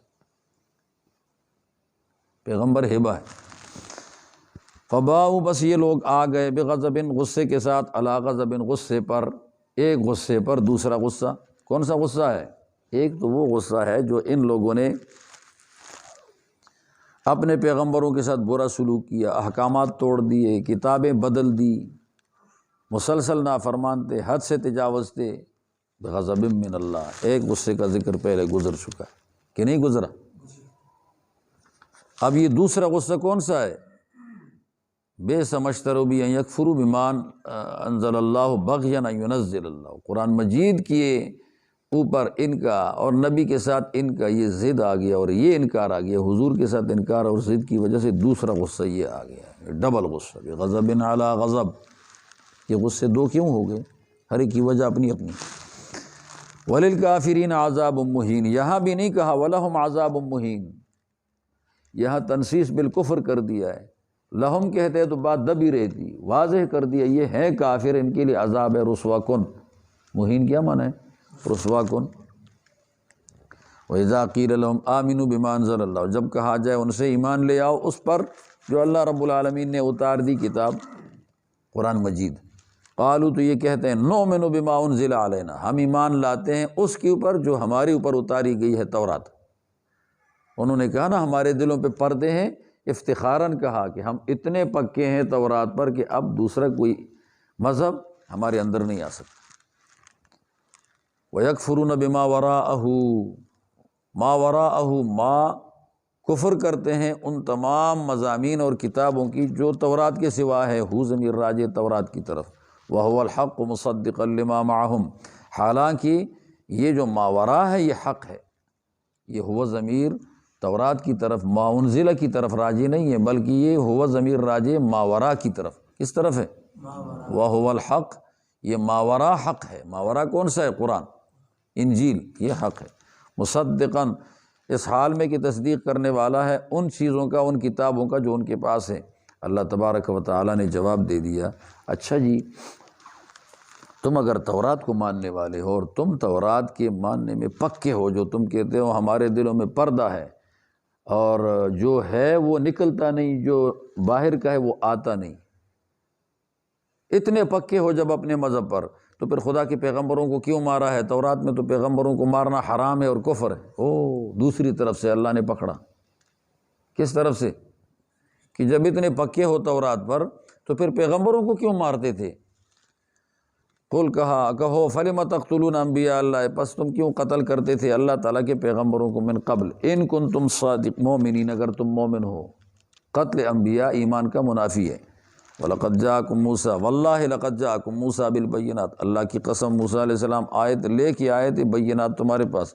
ثُمَّ اتَّخَذْتُمُ الْعِجْلَ إِلَٰهًا، وہ الہًا مفعول محذوف ہے، پھر تم نے اس کے بعد پکڑا عجل بچڑے کو الہًا خدا بنا کر، من بعد ہی اس کے بعد، وَأَنْتُمْ ظَالِمُونَ، اور تم ظلم کرنے والے تھے۔ ہمارے عرف میں ظلم یہی ہے کہ کسی دوسرے پر کوئی حربہ استعمال کرو، ذلیل کرو، مارو پیٹو، پیسہ لے لو، مہنگائی کرو، یہ ظلم ہے نا۔ لیکن اللہ تعالیٰ کی کتاب میں ظلم وہ بھی ہے، ظلم یہ بھی ہے کہ اپنے ساتھ زیادتی کر لو، کوئی معصیت کرو وہ سارا ظلم ہے، شرک کرو بھی ظلم ہے، ان الشرک لظلم عظیم۔ ظلم کی تعریف کی ہے، وضع الشیء فی غیر محلہ۔ چلو، وَإِذْ أَخَذْنَا، اور یاد کرو اس وقت کو جب ہم نے لیا، میثاقکم، قول قرار تمہارا، وَرَفَعْنَا فَوْقَکُمُ الطُّورَ، اور ہم نے تمہارے اوپر اٹھا دیے طور پہاڑ، جس کا سر سید منکر تھا۔ کیا تھا؟ منکر۔ اس نے کہا طور پہاڑ اٹھایا نہیں تھا، وہ بہت بڑا پہاڑ تھا، ایسے سر اٹھاتے ٹوپی گرتی، ایسے اٹھایا نہیں تھا۔ خذو قلنا لکم، ہم نے کہا تمہیں، قلنا لکم، ہم نے کہا تمہیں، خذو، یہ خذو سے پہلے ہم نے قلنا کیوں نکالا؟ بھائی ما قبل کے ساتھ اس کا رب بنتا نہیں تھا۔ اخذنا میثاقکم خبر ہے، رفعنا فوقکم الطور خبر ہے، خذو انشاء ہے، انشاء کا ما قبل خبر کے ساتھ جوڑ نہیں تھا، بیچ میں جت پھنسو قال کو دسو۔ ہم نے کہا لو وہ جو ہم نے دیا ہے تمہیں، بقوت، قوت کی تفسیر کیا ہے؟ بجد واجتہاد، کوشش اور محنت کے ساتھ۔ واسمعوا، اور بات سنو، تو انہوں نے آگے سے کہا سمعنا وعصینا۔ یہ امت محمدی اور امت موسیٰ کا فرق ہے۔ انہوں نے کیا کہا؟ سمعنا وعصینا، اور امت محمدی نے کیا کہا ہے؟ واطعنا غفرانک ربنا والیک المصیر۔ یہ فرق ہے، ہمارا مزاج ہے سمعنا واطعنا کا، ان کا مزاج تھا سمعنا وعصینا کا۔ تو کسی زمانے میں ایک مولوی صاحب نے کہا، اس مولوی صاحب کا نام میں نہیں لیتا، بات اس کی اچھی ہے، مولوی صاحب کمزور ہے۔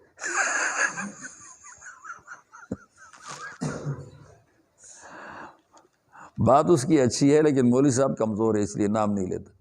تو بات یہ کی تھی کہ ہماری امت اتنی گر گئی، اتنی گر گئی، اتنی گر گئی کہ ہم صحابہ کرام کے مزاج کے مخاطب نہ بن سکے، اب ہم مزاج بنی اسرائیل کے مخاطبین ہیں۔ اب ہم اتنے گرے ہیں کہ بنی اسرائیل کو جو خطابات ہوئے ہیں ان خطابات پر ہم عمل کریں، کم سے کم۔ وہ گرے ہوئے لوگ تھے، ان کی طرف وہ خطابات تھے تاکہ وہ اٹھ سکیں، اور صحابہ کرام تو پہلے سے اٹھے ہوئے لوگ تھے، جب کافر تھے پھر بھی اٹھے ہوئے لوگ تھے فطری خصلتوں کی وجہ سے، تو ان کو خطابات اور تھے۔ ہم تک وہ خطابات تب ہوں گے جب ہم وہ بنی اسرائیل کے مزاج سے تھوڑا سا اتر آئے نا، پھر ہم صحابہ کے مزاج میں جائیں گے، پھر اس کے بعد ہماری طرف وہ خطابات ہوں گے۔ تو مولوی صاحب کی بات تو ٹھیک تھی لیکن مولوی صاحب کمزور ہے، نہیں سمجھے؟ بنی اسرائیل سمعنا وعصینا میں تھے، آج کل ہمارا مسلمان بھی سمعنا وعصینا میں چل رہا ہے، اور صحابہ چل رہے تھے سمعنا واطعنا میں۔ تو ہم تو اسرائیلی مزاج کے لوگ ہو گئے، ہم تو محمدی مزاج کے لوگ ابھی نہیں بن سکے، تو ہم بنی اسرائیل کے قصوں، ان کی تربیت کے طریقے کو بھی اپنانا شروع کر دیں، تاکہ ہم تھوڑی سی ترقی کر کے صحابہ کرام کے جو خطاب ان کا تھا اللہ کا ان کے ساتھ، اس خطاب کے مستحق ہم بن سکیں۔ ہم اتنے گر گئے۔ چلو بھائی،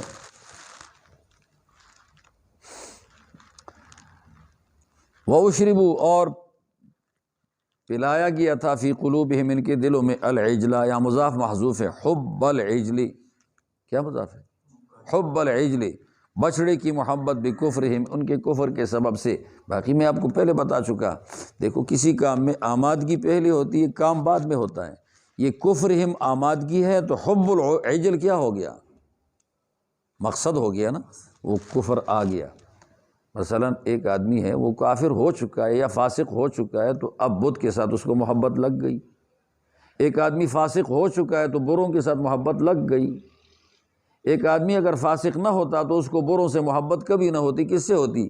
اچھوں سے ہوتی تو پہلے وہ گندا ہو گیا ہے، اب گندوں کے ساتھ اس کو محبت آ گئی ہے۔ اچھا کبھی گندوں سے محبت نہیں رکھتا، پہلے گندا بن گیا ہے تو اب کیا کر رہا ہے؟ گندوں سے محبت ہے اس کی۔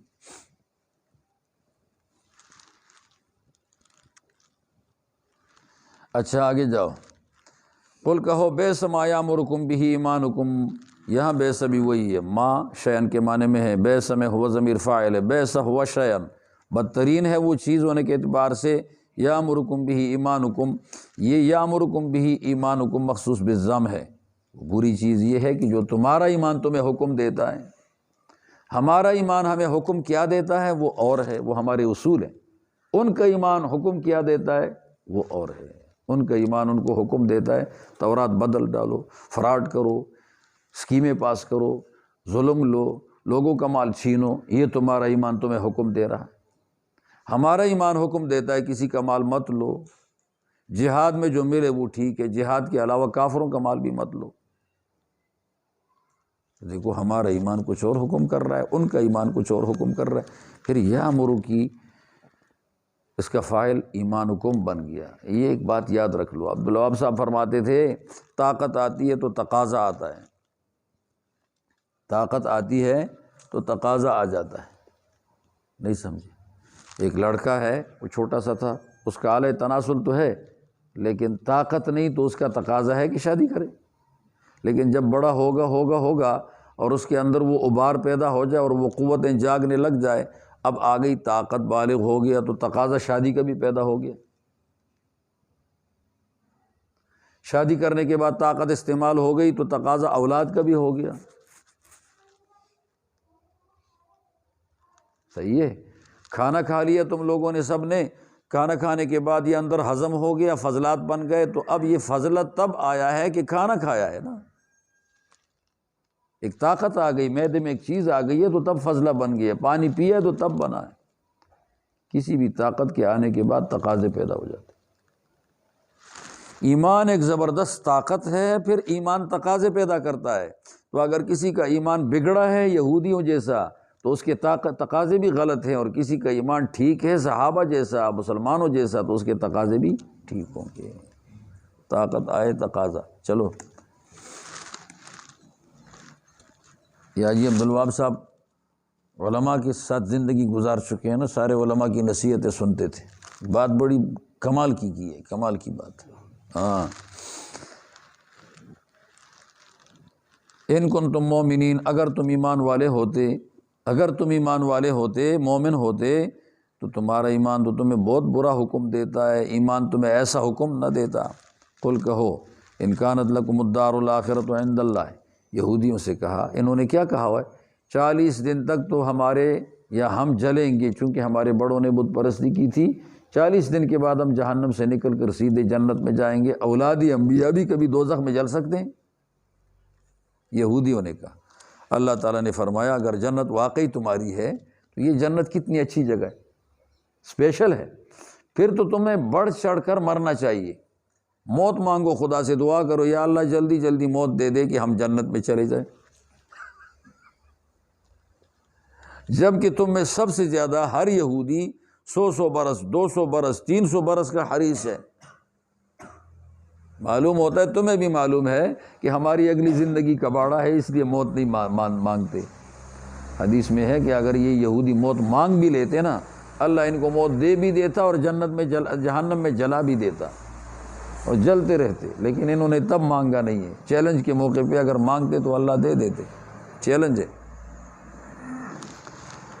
قل کہو ان یہودیوں سے ان کانت لکم الدار الآخرۃ، اگر تمہارے لیے دار آخرت کی نعیم ہے، نعمتیں، ان کانت لکم نعیم الدار الآخرہ، دار آخرت کی نعمتیں، عند اللہ، اللہ کے ہاں، خالصتاً، خاص تمہارے لیے، من دون الناس، باقی لوگوں کے لیے نہیں، صرف تمہارے لیے۔ یہودی کہتے تھے نا ہم ہی جنت میں جائیں گے اور کوئی نہیں، تو اگر ہم ہی جنت میں جائیں گے اور کوئی نہیں، پیک کلام کا ذکر کیا ہے، فتمنوا الموت، پس تم مانگو اللہ سے موت، ان کنتم صادقین، تمنا کرو موت کی اگر تم سچے ہو۔ چیلنج ہے نا، اللہ تعالیٰ فرماتے ہیں یہ چیلنج کبھی قبول نہیں کریں گے، وَلَن يَتَمَنَّوْهُ أَبَدًا، ابداً سے مراد یہاں پر دنیا کے اعتبار سے ابداً ہے، ورنہ مرنے کے بعد یہودی بھی کیا مانگیں گے؟ موت۔ قیامت کے دن بھی یہودی کیا مانیں گے؟ جہنم میں جا کر بھی کہیں گے یا اللہ مرتے کتنا اچھا ہوتا۔ اسی لیے یہ لن یتمنوا کے ساتھ ابداً جو لگا ہے، یہ ابداً صرف دنیا کے دائرے کے اندر ہے۔ ہرگز یہودی تمنا نہیں کر سکتے کبھی بھی بما بسبب اس کے، ان کو پتہ ہے کہ ہم پہلے ہی سے خراب ہے، بما قدمت ایدیہم، کہ ان کے ہاتھوں نے آگے بھیجا، ان کی محنتیں غلط گئی ہیں۔ واللہ علیم بالظالمین، اور اللہ تبارک و تعالی ظالموں کو جاننے والا ہے۔ یہاں ظالم کا ذکر کر دیا، یہودی بڑے ظالم ہیں۔ پیچھے بات یہودیوں کی چل رہی ہے، تو آخر آیت کے آخر کا تعلق پوری آیت سے ہوتا ہے۔ یہ آخر میں علیم بالظالمین آ گیا ہے، تو یہودی کیا ہو گئے؟ ظالم۔ اس سے کوئی اور ظالم مراد نہیں ہے، یہودی خود۔ وَلَتَجِدَنَّهُمْ، اب ان کا حال ہے، ضرور بضرور تم پاؤ گے ان کو، احرص الناس، سارے لوگوں میں سب سے زیادہ حریص، علی حیات، زندگی پر۔ وَمِنَ الَّذِينَ أَشْرَكُوا، یہ دیکھو من الذین اشرکوا، اس کا عطف ہے کس پر؟ یہ احرص الناس لتجدنہم، تم ضرور پاؤ گے ان لوگوں کو، سارے لوگوں میں سب سے زیادہ حریص زندگی پر، اور مشرکوں سے بھی زیادہ حریص۔ ومن الذین اشرکوا، مشرکوں سے بھی زیادہ حریص پاؤ گے زندگی پر، باقی لوگوں سے بھی زیادہ حریص ہیں، مشرکوں سے بھی زیادہ حریص ہیں۔ یود احدہم، ان یہودیوں میں سے ہر کوئی یہ تمنا کرتا ہے، لو یعمر، یہ لو یہاں وہ لو نہیں ہے، لو امتناعیہ، نفی والا، یہ لو بمانے ان مصدریہ کے، کس کے معنی میں؟ ان مصدریہ۔ یود احدہم، ان میں سے ہر ایک تمنا کرتا ہے، لو یعمر، ان یعمر، کہ ان کو عمر دیا جائے، 1000 سنۃ، 1000 سال کا، ما ہوا، لیکن اللہ تعالیٰ فرماتے ہیں اگر ہزاروں سال زندگی بھی ملے، ایک یہودی کی زندگی اگر 10,000 سال بھی ملے، تو اتنی لمبی زندگی میں یہ اللہ کے عذاب سے پھر بھی دور نہیں ہو سکتا، آخر کار مرے گا اور جائے گا عذاب میں۔ 1000 سال کے بعد بھی تو موت، وما هو بمزحزحہ، اور نہیں ہے یہ عمر، ہوا ضمیر راجع ہے ان یعمر کی طرف، کس کی طرف؟ ان یعمر تو فعل مضارع ہے، لیکن یہ مصدر بن گیا نا، تو اس کی طرف راجع۔ یہ عمر دور نہیں کرتا اس آدمی کو عذاب سے۔ واللہ علیم بالظالمین بصیر بما یعملون، اللہ تبارک و تعالی دیکھتا ہے ان کاموں کو جو وہ کر رہے ہیں، بصیر دیکھتا ہے۔ بس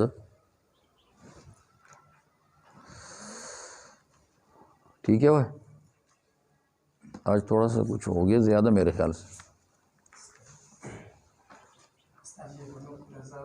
ہاں